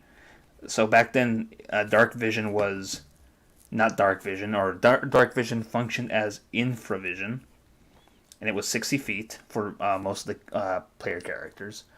But essentially the way infravision works is essentially you have heat vision, which I think is great. Like the idea that like classes, like specific characters in the dark, see things through heat vision, I think is wonderful.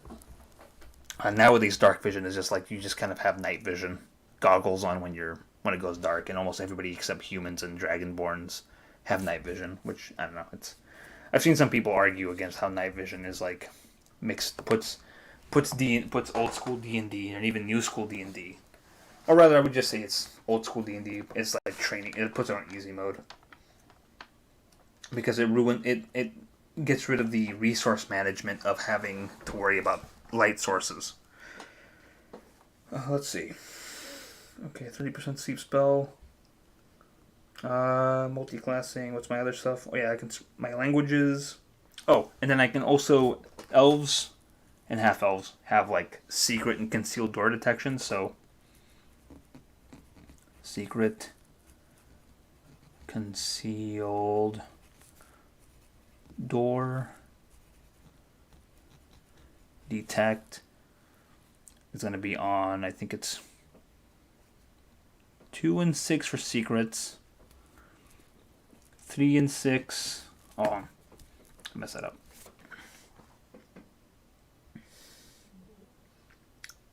Yeah, 3 and 6 for concealed. And then /1 in 6. And then passive. So if this half elf is walking in a dungeon or in some other indoor environment or whatever, and they pass within like 10 feet of a concealed door, then they get a 1 in 6 chance of detecting it.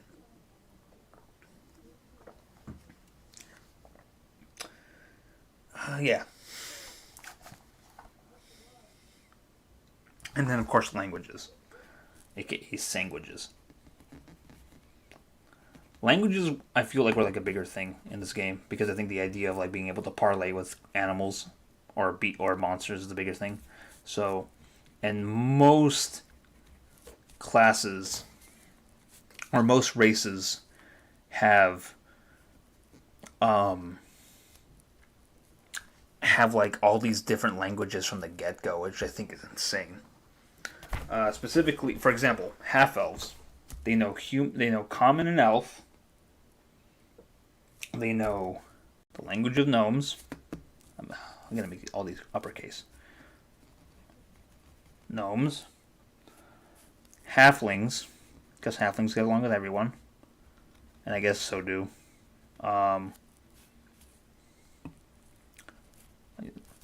Let's not make it plural. There we go.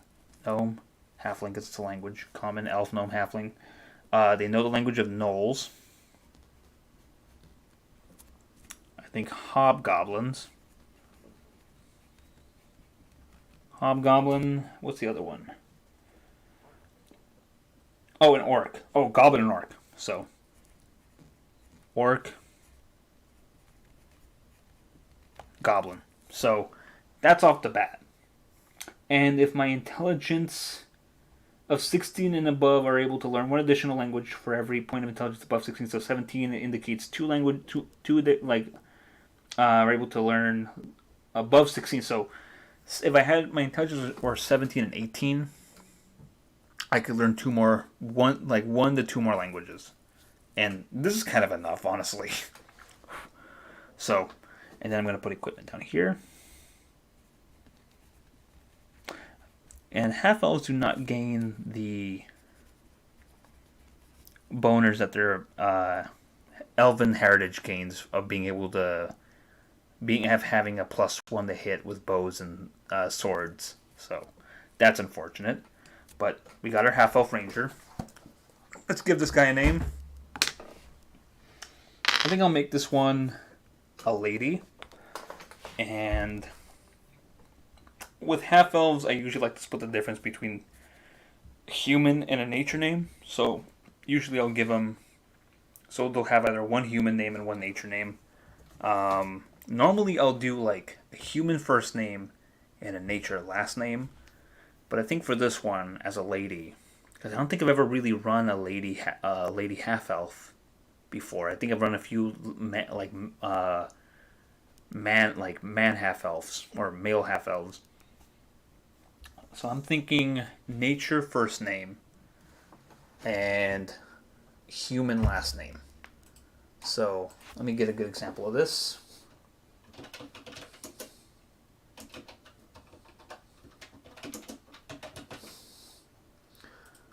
Let's see. How about...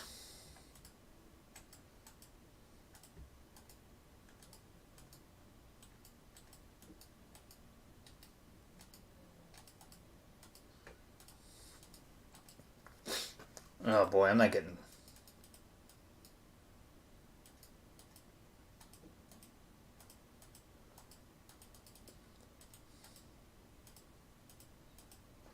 I saw a good one. Azalea. Alright. that how you spell it? Oop. It came down. You suck.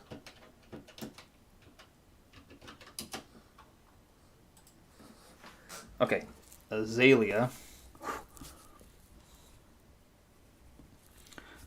And then, like I said, I want the more human side of this world for this little solo streams.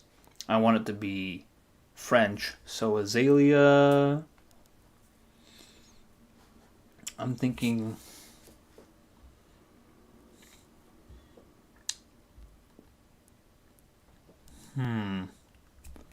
Azalea Chabrol.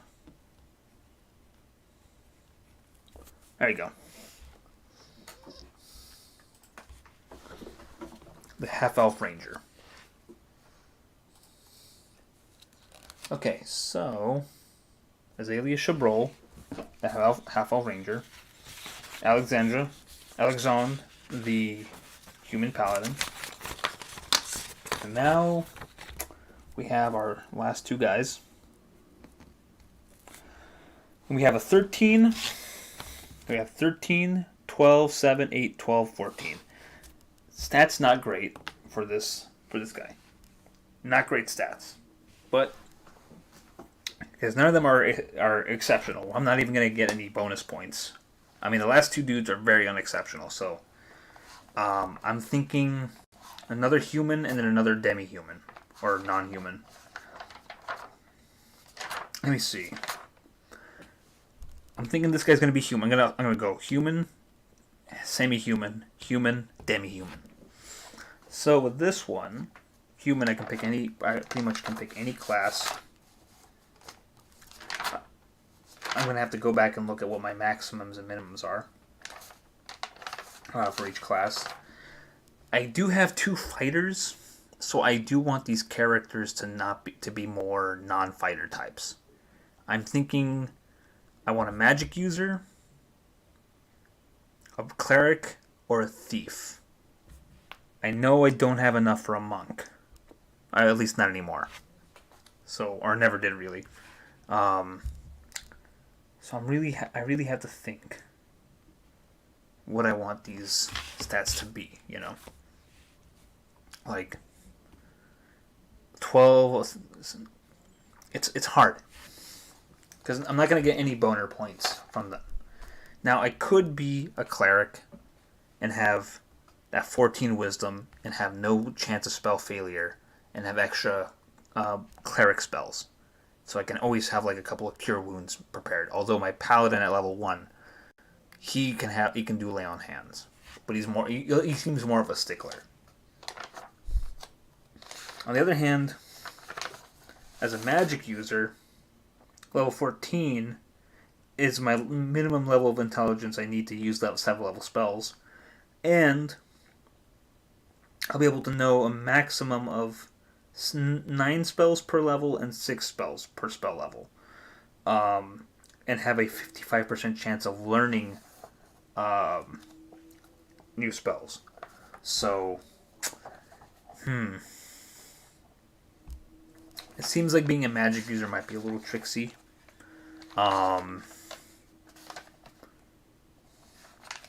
Like a cleric might be a better move. I think I benefit more from being a cleric because I'll be able to gain 2 first-level spells versus if I were to pick a thief, I'd be painfully average on all those other accounts. Because essentially, I'm asking myself, do I want extra support versus extra, like, magic? Like, extra support spells and combat abilities versus having a dude who's going to sit in the back after he blows his magical load versus a guy who can probably hold on to magic more often. I would even say if this guy is a cleric, they're probably already teamed up with a paladin. They're probably a duo. So, The thing is, I want a character who's, if he's a cleric, I do want to have a thief in there, so I think the next guy might be a multi-class. So, I think I'll do that. I think I'll have this guy be a cleric. And clerics, I think, are the ones with the most leniency because you need at least a 9 in wisdom and nothing else. So, I think if I remember correctly, fighters need at least a 9 and I think a 7 in your hit die or in your constitution. Yeah, strength of 9, constitution of 7. So they don't want you to lose hit points too bad. And I think because my con back on my ranger is a 16, I think I get like a +2 to let's see, character race, constitution right here. So 16 is going to be, yeah, I get a +2 extra hit points. So technically my right here 16. So that means my character gets, so that means that half elf ranger actually has 7 hit points instead of 5. Makes that adjustment. Alright, cool. Back to this guy. So I'm gonna go human,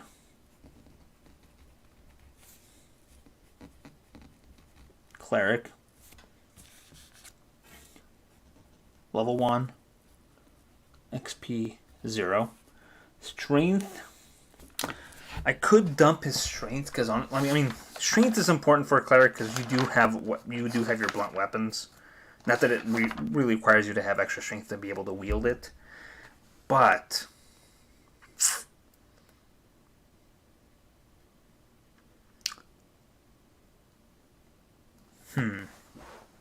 I am gonna make my wisdom a 14. I might dump my charisma. And I'll probably dump my int in my charisma. And then Dex and con will be that, and then my strength will be a 13. What do I get? Hold on, let me see what I get if I'm a 13. I think 13 is pretty average for strength. If I do 13 strength, I'll get an extra weight allowance, which is good for armor. Versus dumping my intelligence. I don't really need extra language. I'll get 1 extra language. Dumping my charisma, though, I'll only be able to have 3 henchmen, but all my reaction adjustments are awful. Oof. Loyalty and reactions are going to be bad. So monsters are going to be more likely to hurt me. So I'll just not do all the talking as a cleric. I'll let my paladin has a 17, so they're the face. He's the face. Dexterity being a 12 though doesn't get me anything, so it's not too bad. I think I'll do it that way. So 13. I just want the extra weight carrying. I'm gonna do 8 so I can have an extra language. You know what? I'll do 7. He's not a terribly smart man. Wisdom, but he's very wise. 14. Dex is a 12. And then Con is another 12. And then Charisma, will be an 8. So my reactions will not be that bad. HP, love cat. So, in classic D&D, your hit die as a cleric is a D6. In AD&D, it jumps up to a D8. Watch this dude get like high HP. 3. These are all dead men, as far as I'm concerned. HP is 3. And usually around this time when I have like 2 characters, I have like a good idea of what the other 1 or 2 characters I want to be, I think in the case of a cleric, I could make this cleric a female and have like just have there be some weird kind of like forbidden love between her and the paladin. They're both lawful good, they both obey their church and all that. But on the other hand, if I make, I don't know why, but I get this kind of weird anime style character vibes of like, you have like a male character and a female character. They're partners. There's no like sex tension, but they're like almost they have like a sibling kind of relationship. Versus maybe movement. Maybe having these dudes be bros. You know, what if they're bros? Not like brothers. Oh, they could also be brothers too. Oh, that'd be interesting. Hmm.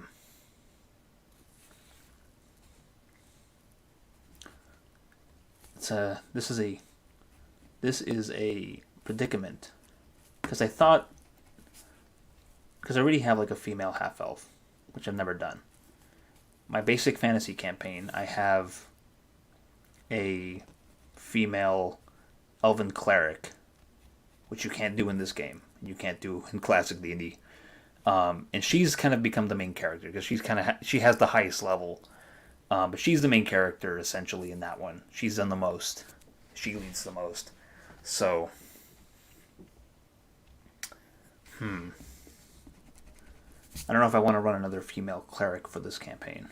So I think I'll make him a bro, and I think I'll make him his actual brother. I don't think I've run a brother, so this will be more impactful if the characters if they're brothers. Let's see, one guy's Alexandre. This guy's going to be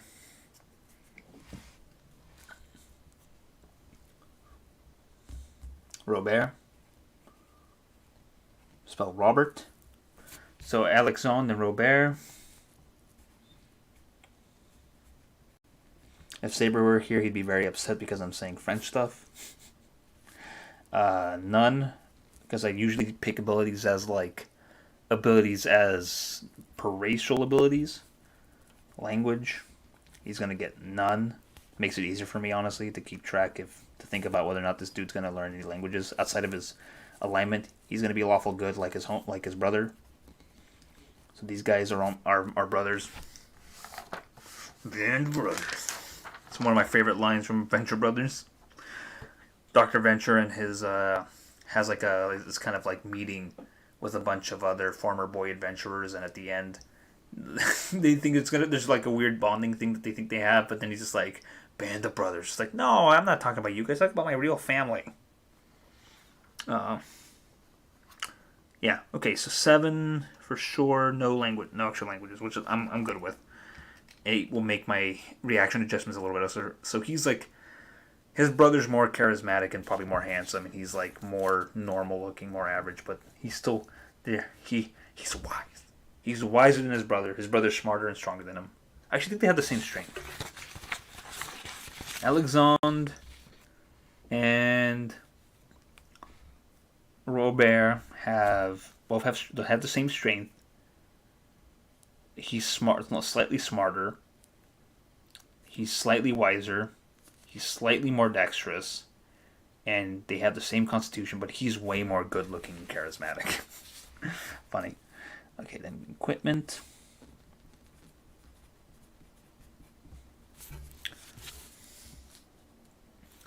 Followed by money. So the money system is different in this one, because in OD&D and classic D&D, you roll 3d6 as you do for stats for your money. In this one, it's that your money is different depending on your class, which is something they retain for 5th edition. I can't tell you about 3rd or 4th. I've only played 3rd twice when I was in high school, and I loved it, which is why I have a soft spot for monks for that class, or for that game. 4th I've never played, although I have an interest in it. If someone ever told me, hey, I'm going to run 4th edition, are you interested? I'd probably say, yeah, sure, I would, just to try it. I don't want to be one of those guys who's like, oh, 4th is the forbidden one. Because people say the same thing about 2nd, and then 4th came out, so now 2nd isn't the whipping boy for like D&D fans. Okay, so that's going to be Robert. And last but not least, actually, before I do that, just to build up suspense, I'm going to leave this. You know what? I'm going to leave it like this. Okay. So, last but not least, I said I'm going to make this guy a demi-human. And probably just so I can multi-class them and have him be... I need to have like a thief and a magic user. Because I have a cleric for support. But I'm this guy's either going to be a thief or they're going to be a magic user. And in order for those to be there, so I'm thinking 12, 11, 6, 9, 14, 10. I'm thinking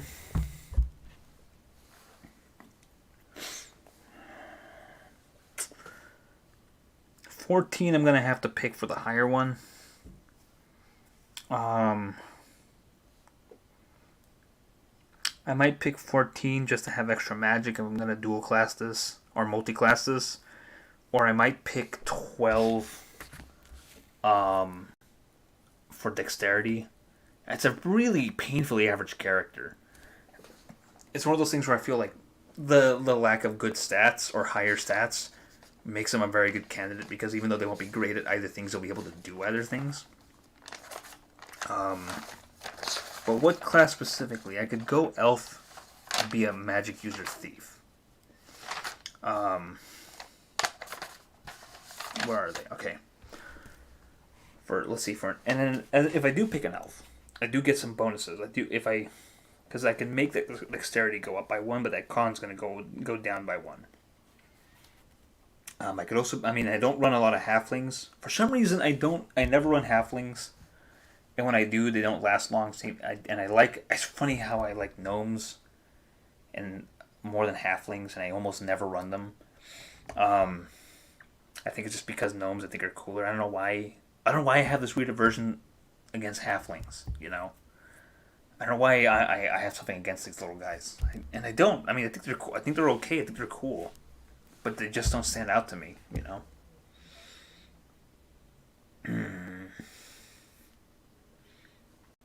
Who can be a magic user? So elves for sure. Half-elves again. And humans. So I can pick another human character, but I want to be half human and half semi or non-human. Demi-human and half the group be human, which are the two brothers, the two church brothers, and then the other half be non-human.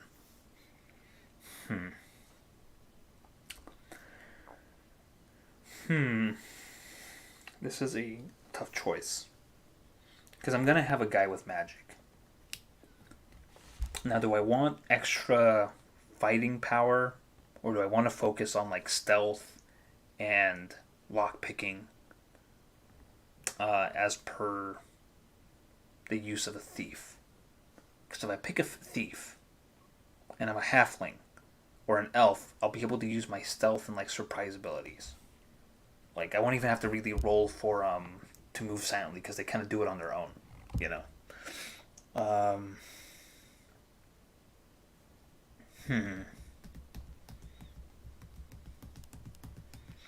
Because I'm looking at the minimums, and I think I pretty much am good with all the minimums.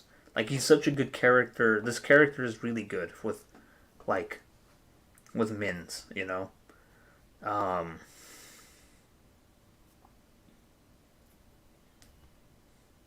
This is tough.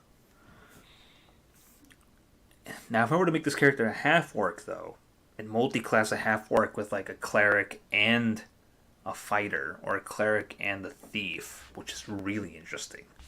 That would be a weird counter. I could do that, and he could be a weird counterpoint to the brothers, because you have a ranger who is essentially wilderness paladin. They have the very similar restrictions, and then you'll have his this half orc and this half elf traveling together. Oh, I should also mention there are preferences that each character has. Each race has a preference. Specifically, as shown here. I know maybe it's a little hard to read, but humans pretty much tolerate everybody, but they prefer other humans. Half orcs hate dwarves, have antipathy towards elves, hate gnomes. They have antipathy towards half elves, are neutral towards halflings, prefer half orcs, and are neutral towards humans. So a half orc joining, and I could be go into full player mode and think, well, what if my guy doesn't have those same prejudices? And then I have to ask my DM, is that cool? And then they would say, yeah, probably. But I do, for the sake of like running 4 characters as one person, and then also having to think about things as a DM, I like to use the alignments and the racial preferences tables as a way to kind of dictate how I build my party and how they interact with each other. Now, antipathy means that A means that the grace is greeted with antipathy. So they don't hate them, but they don't really care for them. Actually, specifically, antipathy means a deep-seated feeling of dislike or aversion. So they're not fans of each other. So it'd be weird that these 2 characters would be friends. But a half-elf and half-orc. Let's see, half-elf has feelings of antipathy, and a half-orc, they feel the same way about each other. So I want to pick a character or a race that they would be okay with. So half-elves prefer other elves, tolerate gnomes, prefer half-elves, are neutral towards halflings, have a deep-seated dislike towards half-orcs, and are tolerant of humans. So, I might run another elf. Or a halfling.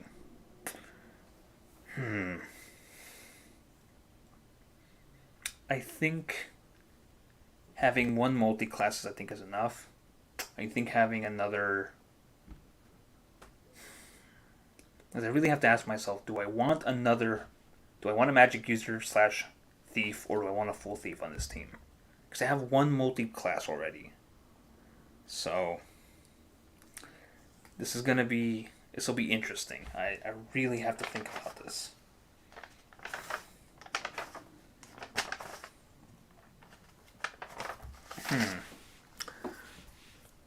I think... Man.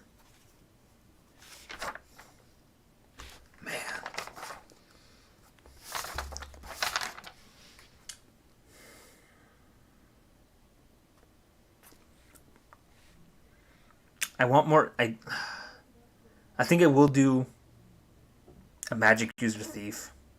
They'll progress faster as a magic user, or as a thief, than they will a magic user, which is another thing I'll explain a little bit about thieves and about multi-classing. So I think I'm going to do that. I think the only characters that can give me that are going to be elves, though. So magic user thief, magic user thief. Yeah, I'm gonna go with that. So, strength will probably dump. I don't need it that bad. Okay, I'm gonna wear light armor anyways. Wisdom doesn't have to be that high either. Oh, it's gotta be intelligence. I'm gonna make... Do I get any benefits from having high dexterity? Actually, I'm gonna double check. Because there is a thing where like you could have high dexterity. I just want to see which one will give me more stuff. So high dexterity gets me nothing. Whereas high intelligence gets me at least 7th level magic spells. So, I'm going to do that. My int will be 14. Wisdom will be 10. Dex is 12. Con is 12. Cha is 12. So 9, 14, 10, 12, 12, 12. So elf, magic user / thief. Now I said I would explain why I do like a slash with like level, and then why I stack the XP on top of each other like this. So when you're multi-classing, what you have to do is you're essentially splitting your experience between the two. So, and you have to do this at the beginning of the game. You don't start. Unless you have a DM that allows you to do this, but essentially at the beginning of the game, you decide what your character has been doing, what your character wants to like. Your character is doing both things at the same time. They're doing both professions.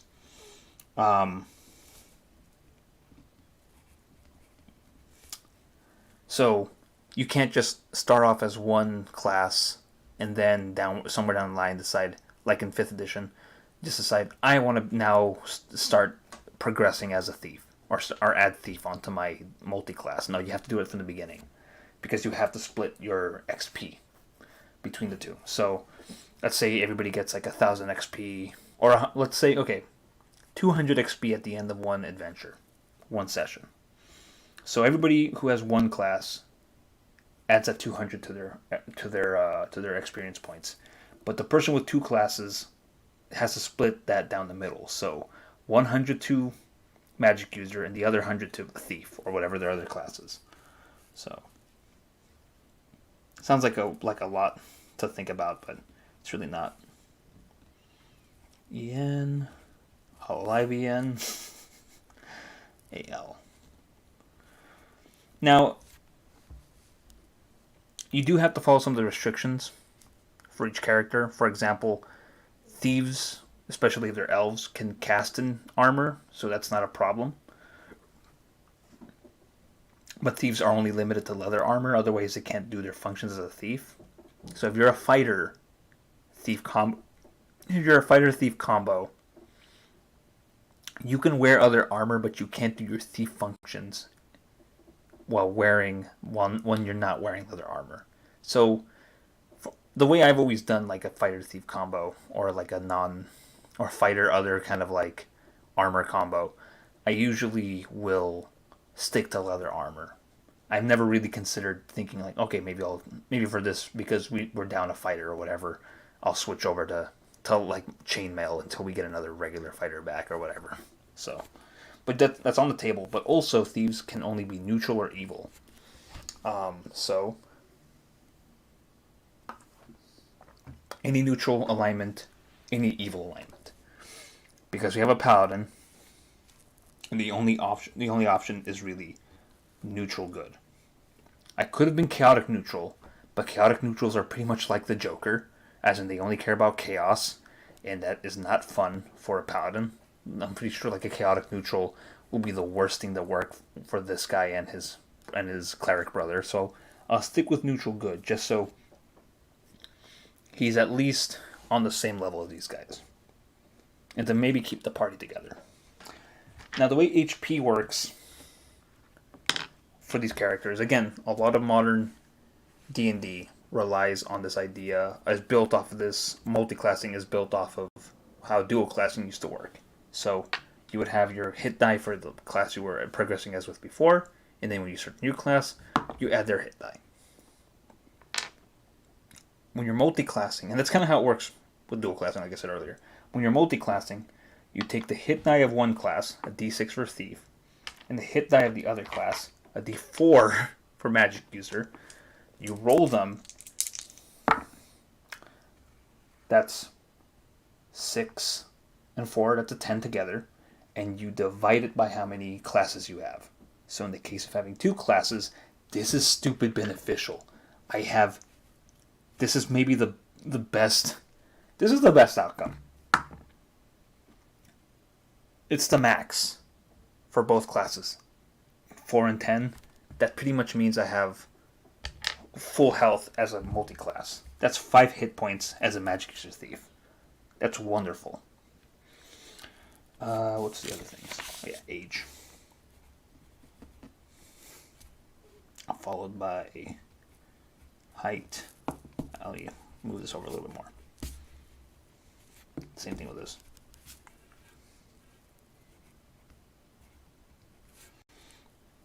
Height. Weight. Second. Skills. And then abilities. These are going to be pretty good. Even though one class, even though with my thief weapons, I won't be able to benefit from one of them. So abilities. So I get infravision, 60 feet, just like the half elf.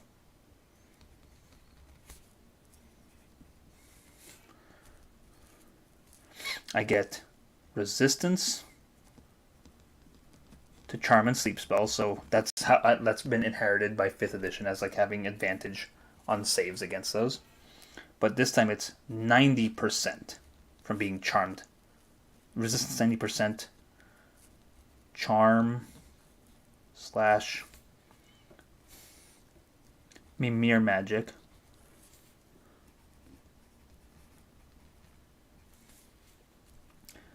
Concealed doors is a 1 in 6 passive, same as the half elf, slash 3 in 6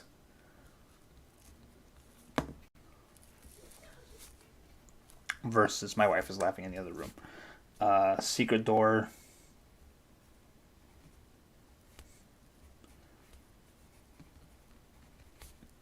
Two in 6. So that's pretty good.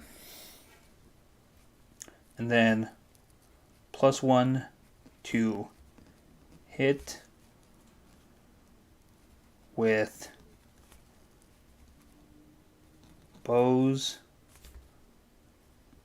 and swords, specifically long or short versions of both of those. And there are different versions of swords in the game. So you have longbows and short swords as well as composite versions of those. But then with swords, you have like a whole variety. You have short swords, long swords, bastard swords, scimitars, and two-handed swords. And there are like versions that you can kind of there are what we would now call reskins of those. So a scimitar doesn't have to be a scimitar; it can be a cutlass or a falchion. A short sword can be any kind of like short thrusting bladed weapon, you know. Okay, so that's that, and then languages. I think the same thing as his half elven homeboy. So common. Oh, forgot the M. Common, elf, gnome. I think my intelligence is going to give me an extra bonus for that. Halfling, gnoll, orc, hobgoblin, and goblin. Let me double check to make sure there's not one more that I'm missing.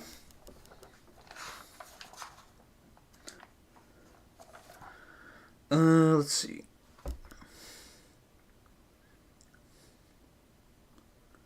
Yeah, elvish, gnome, halfling, goblin, hobgoblin, orcish, and gnoll. So I got those correctly. I've been doing this long enough where I can now remember stuff.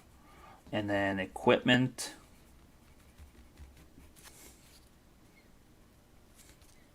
And Moni.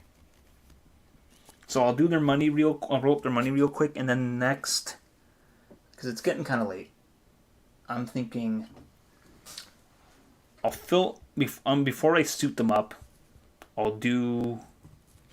So I'm not gonna worry about their AC because that has to do with suiting up, but I'll do their age, height, weight, secondary skills, and their money. So for now, let's run this character. Oh, and I'll have to give this person a name. Let's see. I'll probably do like a girls versus boys team. So the elves will be female. The half-elf and the elf will be female. And the paladin and his cleric and his brother cleric are male. So half-elf. I'm almost tempted to make this like a team of siblings. This elf and her half-elven sister, and these two religious brothers, the paladin and the cleric. I don't want to make this character the half-elf's mom. Like, that would be weird because also she's level 1. I don't know. It's a weird dynamic having like this mom and this daughter team up with these. I would much rather. I'm gonna roll a d4, and if it comes up 1 and 2, they're siblings. 3 and 4, they're just friends. I'm not even gonna put in the parent offspring dynamic in there, but 3 and 4, they're just friends. History will say they were roommates. 1 and 2, they're siblings, half siblings, obviously.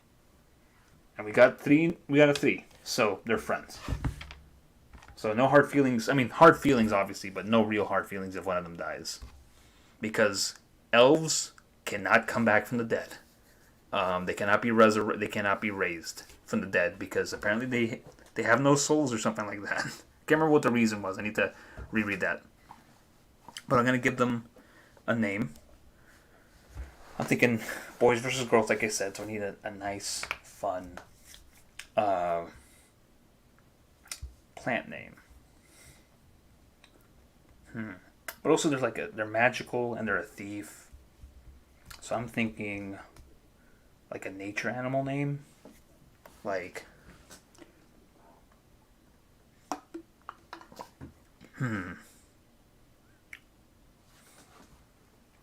how about Ermin sounds like a good name, but it's also like it feels sounds too masculine. Because I'm thinking like a kind of a weasel kind of thing. Almost not weasel, obviously. Martin Fisher, no. Not Fox. I'm leaning towards Vixen a little bit. I'll do Vixen.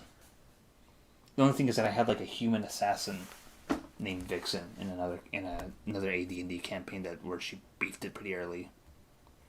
Maybe this version of Vixen will have a better name, have a better time. So Vixen and Azalea, and Alexandre and Robert. They found each other. They're part of a team. Gonna go into a dungeon. I'm gonna roll up their money real quick and then do their ages. So Alexandre is part of the fighter subclass. So his starting wages, so he can kit himself out, are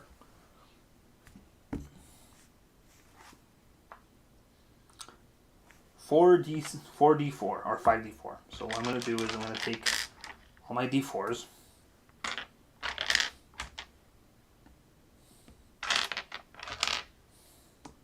Oh, right there. That's 5d4. I take all my d4s.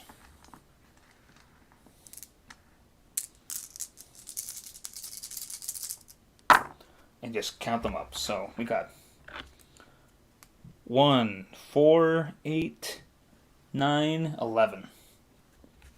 So 111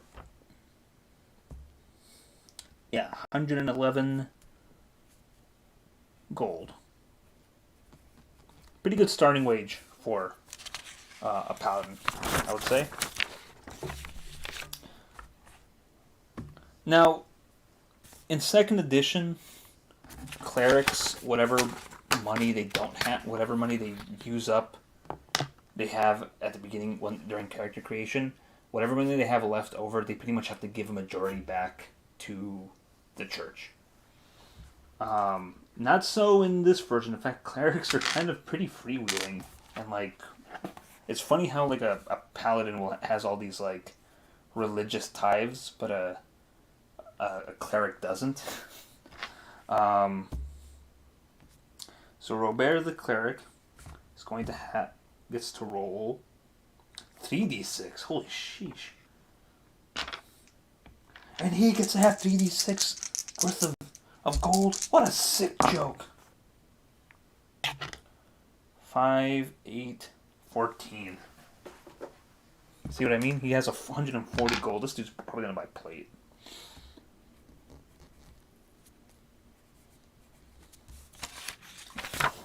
Alexandre is Alex is mauling his brother, gets more money than he does.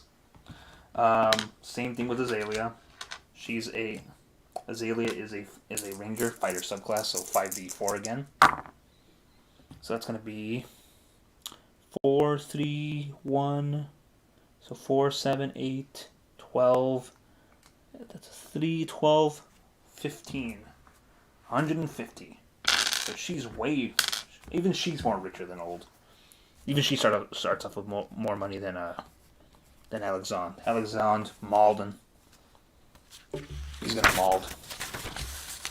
Now Vixen. So there aren't really any rules for how you handle money in for characters who are multi-classed.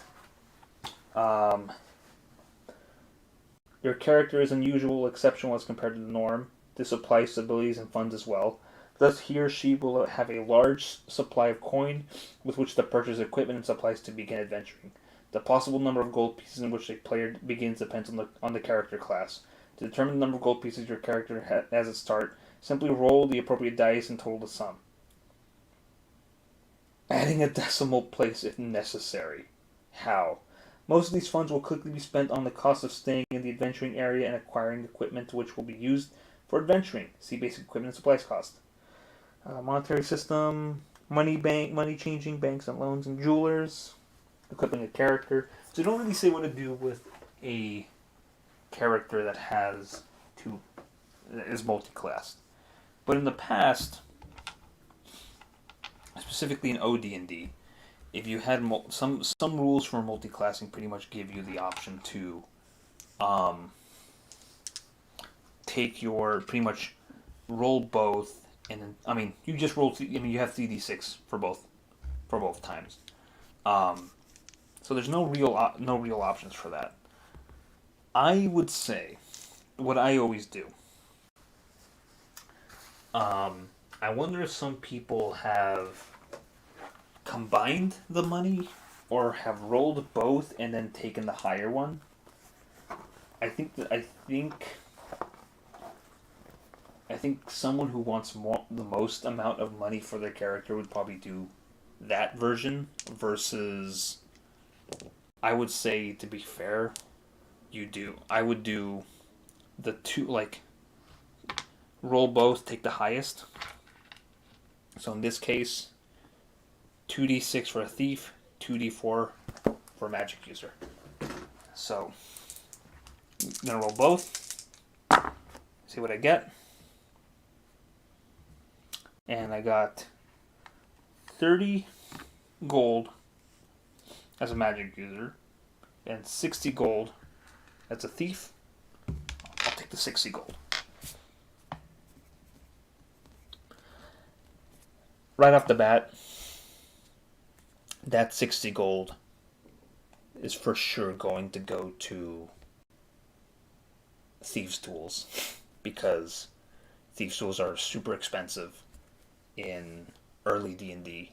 They take up, I think in some versions they're between 25 to 30 gold. So half of that's going to go that. So I'm probably going to be running with real simple equipment. I know I have to take leather armor. I know I have to take Thieves' Tools, and probably whatever I need for rations and water skin, and then weapons are gonna be super basic. I might not even have enough for a sword. So I don't need a torch because I can see the dark as a full elf. So that's that for her. Now let me switch over to the Dungy Bastards guide and roll my character's age and height and their secondary skill. So I think I'll also roll their maximum age, which I always think is funny because they have a definite lifespan. So first off, 2 of these bad boys. So percentile dice. I'm going to, let's see, what's the one? I have to roll one of these. Look that up. 84. 84 is no skill of measurable worth. So she has no secondary skill.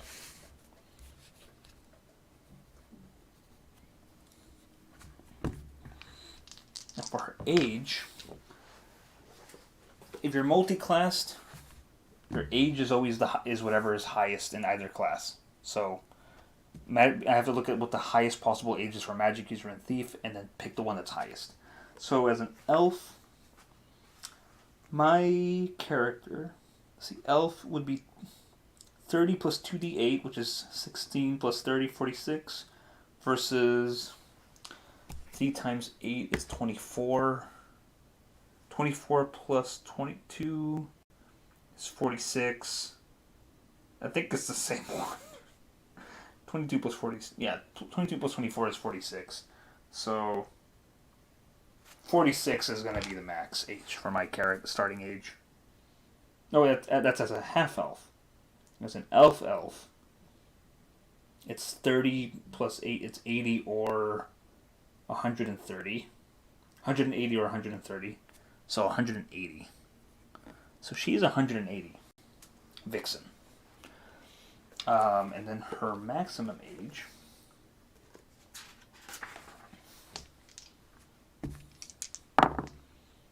$24. That's going to be old highest age plus or minus D4. So old highest age is going to be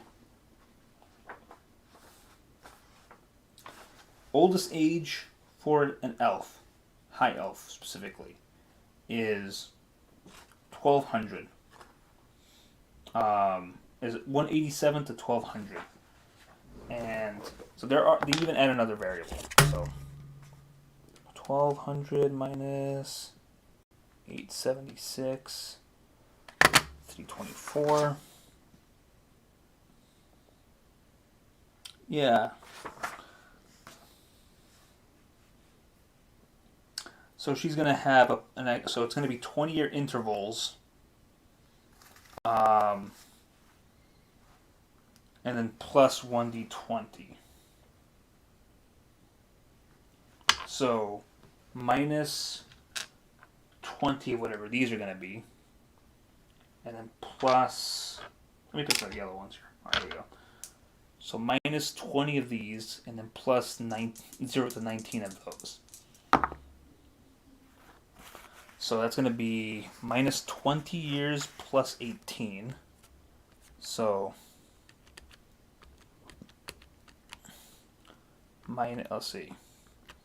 So 1200 minus 20 plus 18. Her max age will be 1198 years. So that's her. That's how old she'll grow to be if she makes it. So now to determine her height.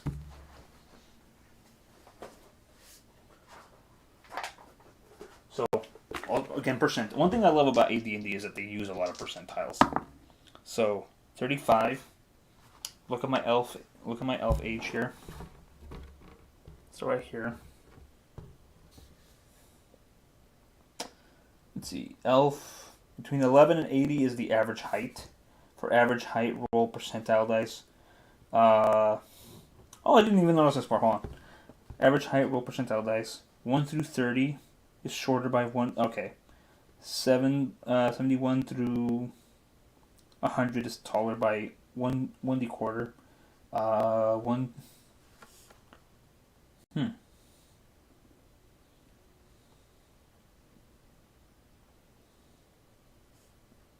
Interesting.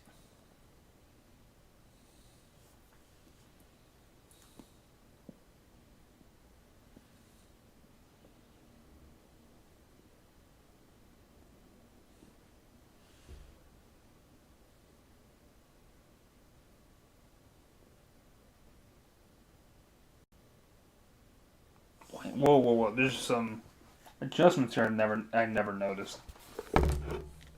Because I just kind of ran it by the average, and which means a lot of characters were kind of like the same height for a while. But let's see, for average height, roll percentile.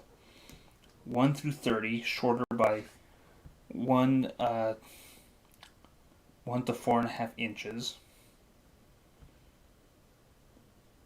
71 through 100, taller by 1 1/4 inches, or 1.5 inch, 1 to 4.5 inches, 1 to 3.5 inches for races under 5 feet tall. Weight as above, adjust by 18, or 1 through 8. 1 minus 83 pounds, minus 1 through 4, or 1 through 4 of 100 or less pounds.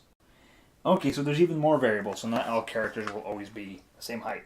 So Vixen is 35, or I rolled 35. So that means her average height as a female elf is going to be 54 inches. Then I'm going to roll these again.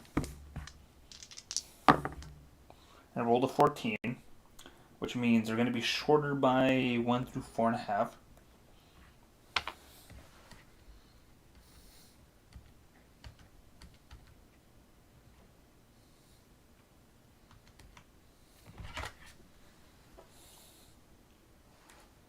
Meaning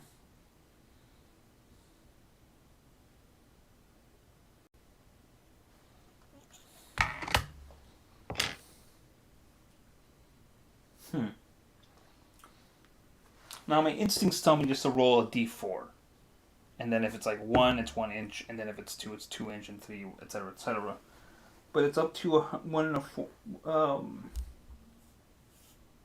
It's up to 4.5 inches, which I find weird that that's like the maximum. Like, how would I get 4.5 inches out of this? You know. So I wonder.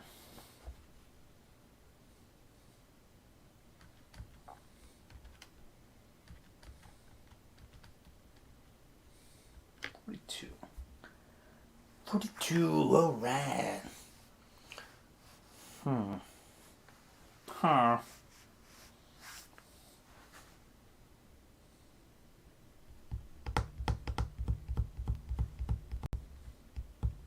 Yeah, I'm just gonna roll a 1d4.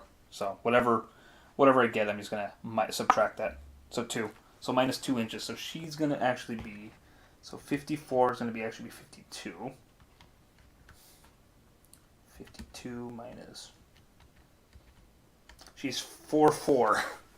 She's a short queen. Like I said, all elves are super short. So 4.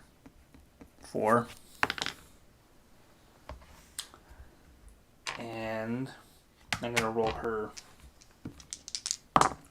weight, 82. She might be on the heavy side actually. No, she's average height, but again, if she's under 100 pounds, or 100 or less, roll a d4 and subtract that.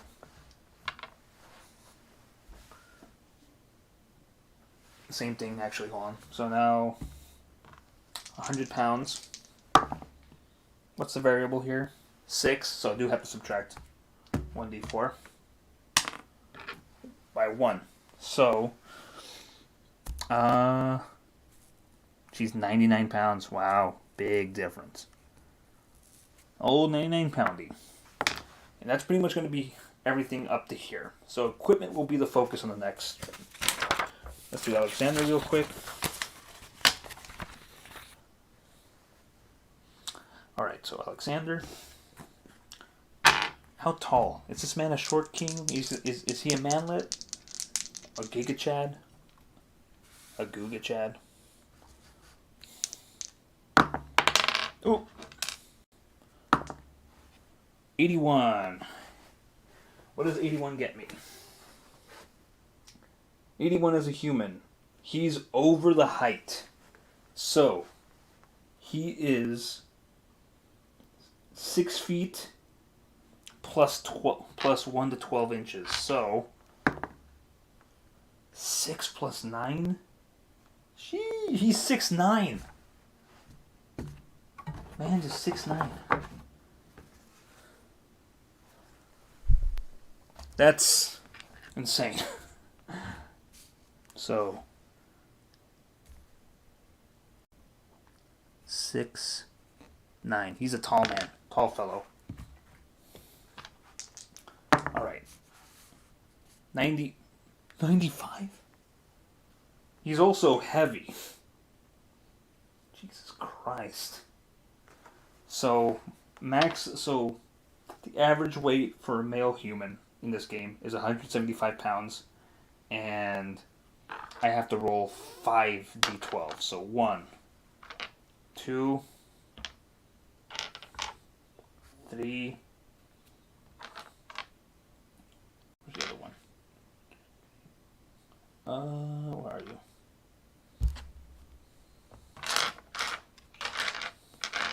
There you go.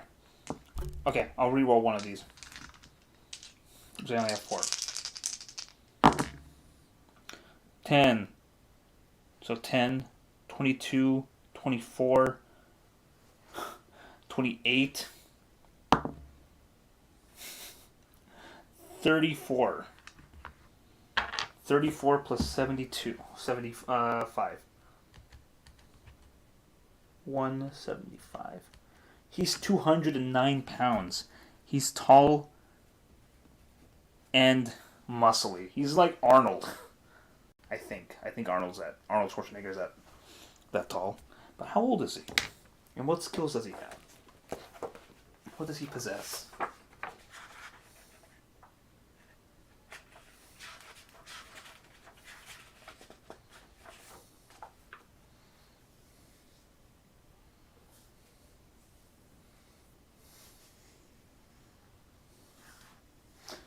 Okay, let's do his skills first. 6. This man was a farmer or a gardener before. I like this idea of him being a gardener. I feel like farmer's so obvious. He has a green thumb. He was a gardener before. He became a paladin. What's his... wrong one. His weight, that'll be for his maximum age. How old Alexander will grow up to be. So, okay. One thing you have to know is that humans start off their adventuring careers very young. And half-orcs start off even younger. So, the youngest a human is for their class is 15 plus 1d4 as a human fighter. Humans are literally out here starting at 16 fighting, where half-orcs are starting off at like 14. But as a paladin, he's going to be 17 plus 1d4. So, paladin plus 1, he's 18 at the beginning of the game.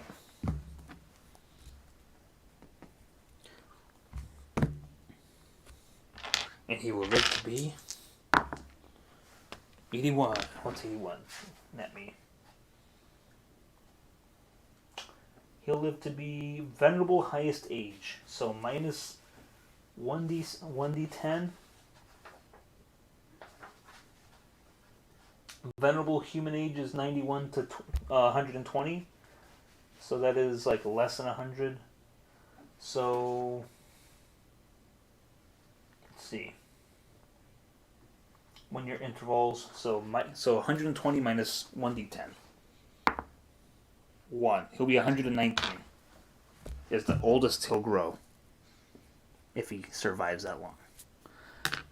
And he's done. His brother. What will his life be like? What is Robert? What was his job before?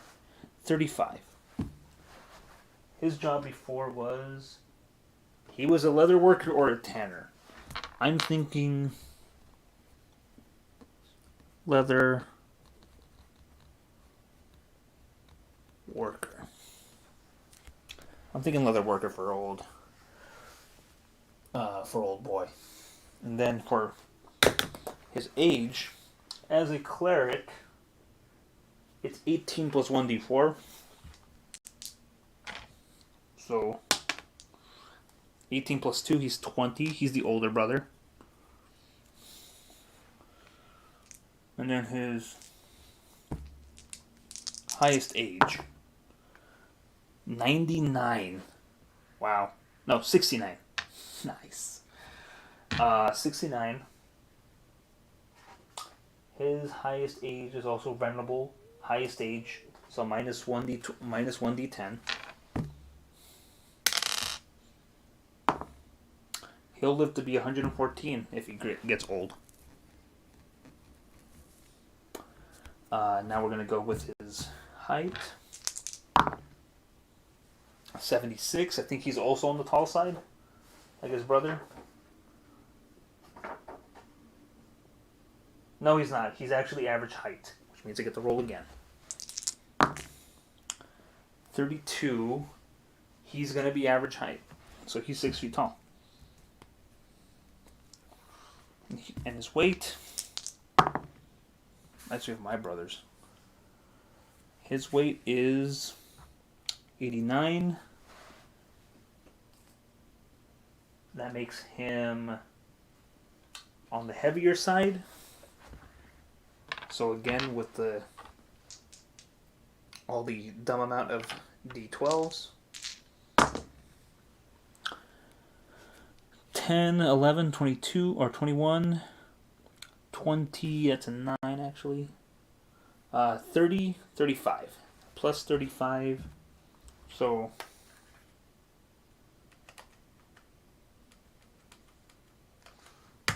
210 pounds.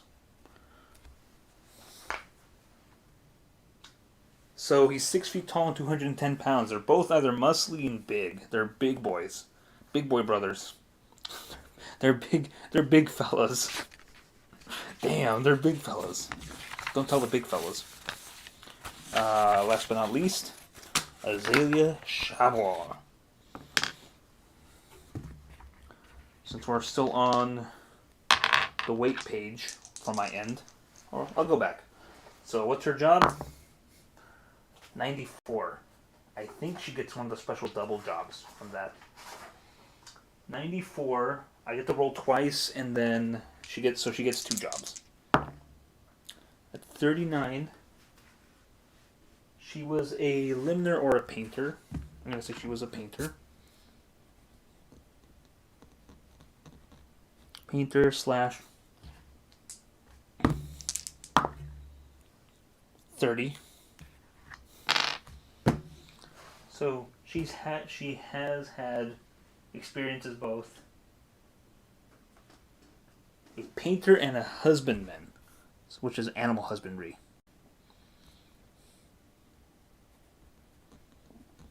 Mole husbando. So she knows how to deal with animals and she knows how to paint. Good for her. She's like a Bob Ross type. Her age, I gotta pick the highest between being a cleric and a ranger. It makes sense now, actually, her secondary skills. So as a half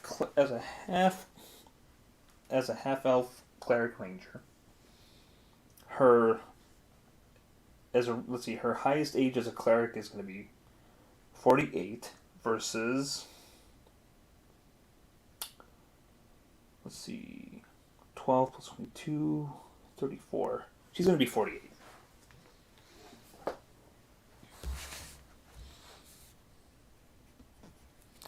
But what's her maximum age?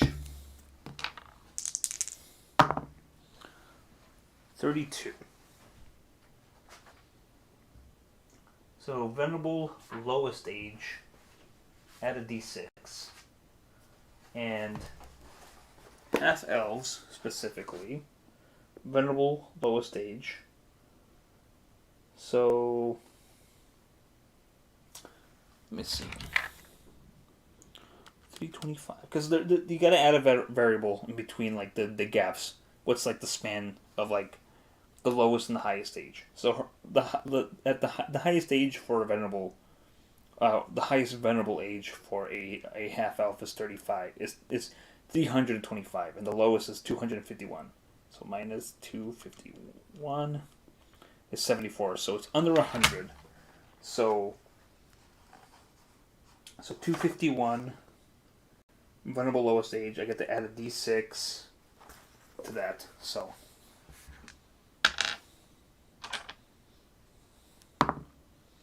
256 is her oldest she'll get.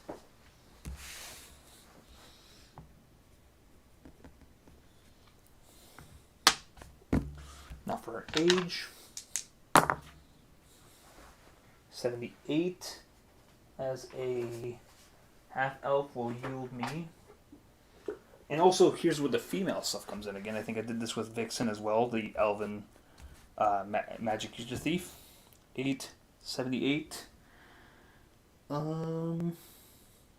She's average height. How much difference though? 11, so minus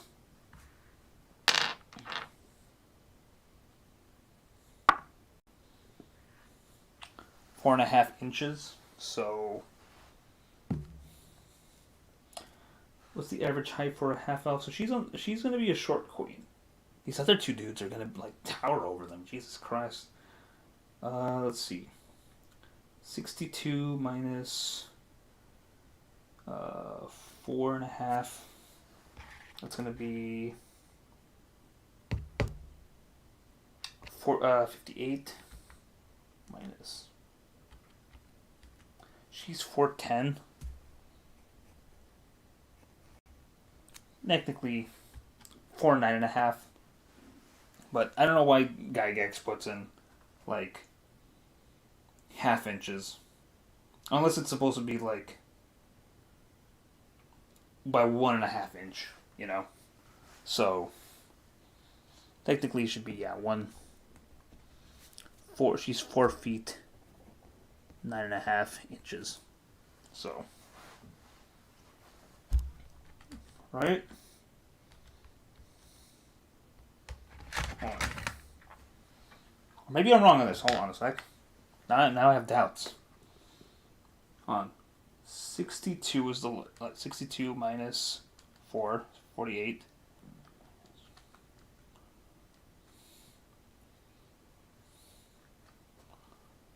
Let's see, 62 minus 4.5. I wish someone was in the chat to help me do math. I'm bad at math.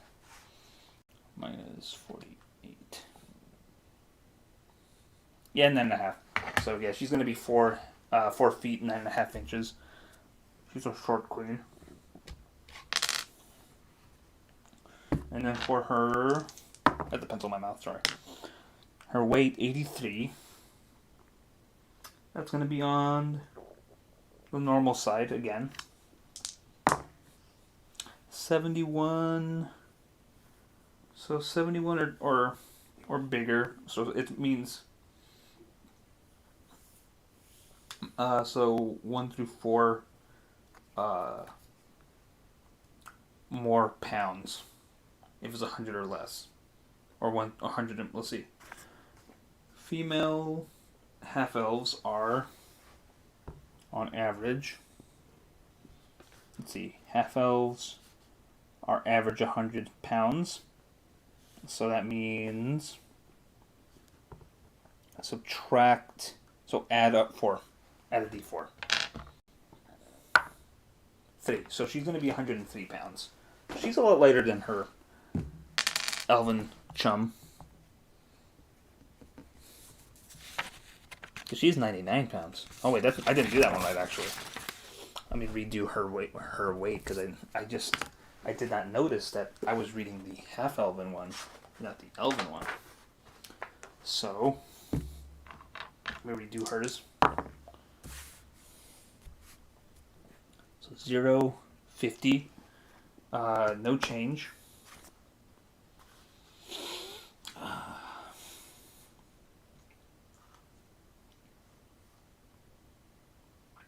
80 pounds. Now, if I were to do it from the earlier one, I think I scored lower, so I had to reduce it by 1. So she could have been 89 or 79 pounds, but I'm going to keep it. I said I would redo it, so I'm just going to roll with, no, you know what, I'm going to keep it with like the roll. I mean, 79 pounds, come on. So let's see, 79 pounds. She's very light. 79 pounds. And that's this team so far. So next stream, probably tomorrow, I will do their equipment, and then from there, once they're all kitted out, we'll start generating a dungeon to see how far they go. So yeah, that's gonna be it for tonight. I just want to thank everyone who decided to show up for this. Again, want to major apologize for the stream cutting out earlier. I was on a roll, and then out of nowhere, my internet decided to crap out on my computer, which is funny because I thought for some reason my Wi-Fi, my Wi-Fi, started to mess up on me, and it turns out it did not. It was just it was just my computer deciding to be a real patoot. But this is fun. I can't wait to finish this tomorrow, and I hope you'll be here to see what kind of horrible items I give these characters. Interestingly enough, I gave all these characters are characters that can wear armor, and I'll go into like the kind of armor stuff that I'll be able to do with these characters. Specifically, how Rangers work with armor is not the same as how Rangers work with armor in fifth edition, because it seems to lean more towards Rangers using armor that gives them advantage on stealth. In this case, the only stealth advantages you get would be if you were a thief or an elf that was using sneaking around with non-metal armor. So, anyways, more about that tomorrow. For now, gonna say goodnight. Hopefully, like I said earlier, hopefully you'll all be here. But until then, what did I used to say? I'll see you when I'll see you. So I'll see you.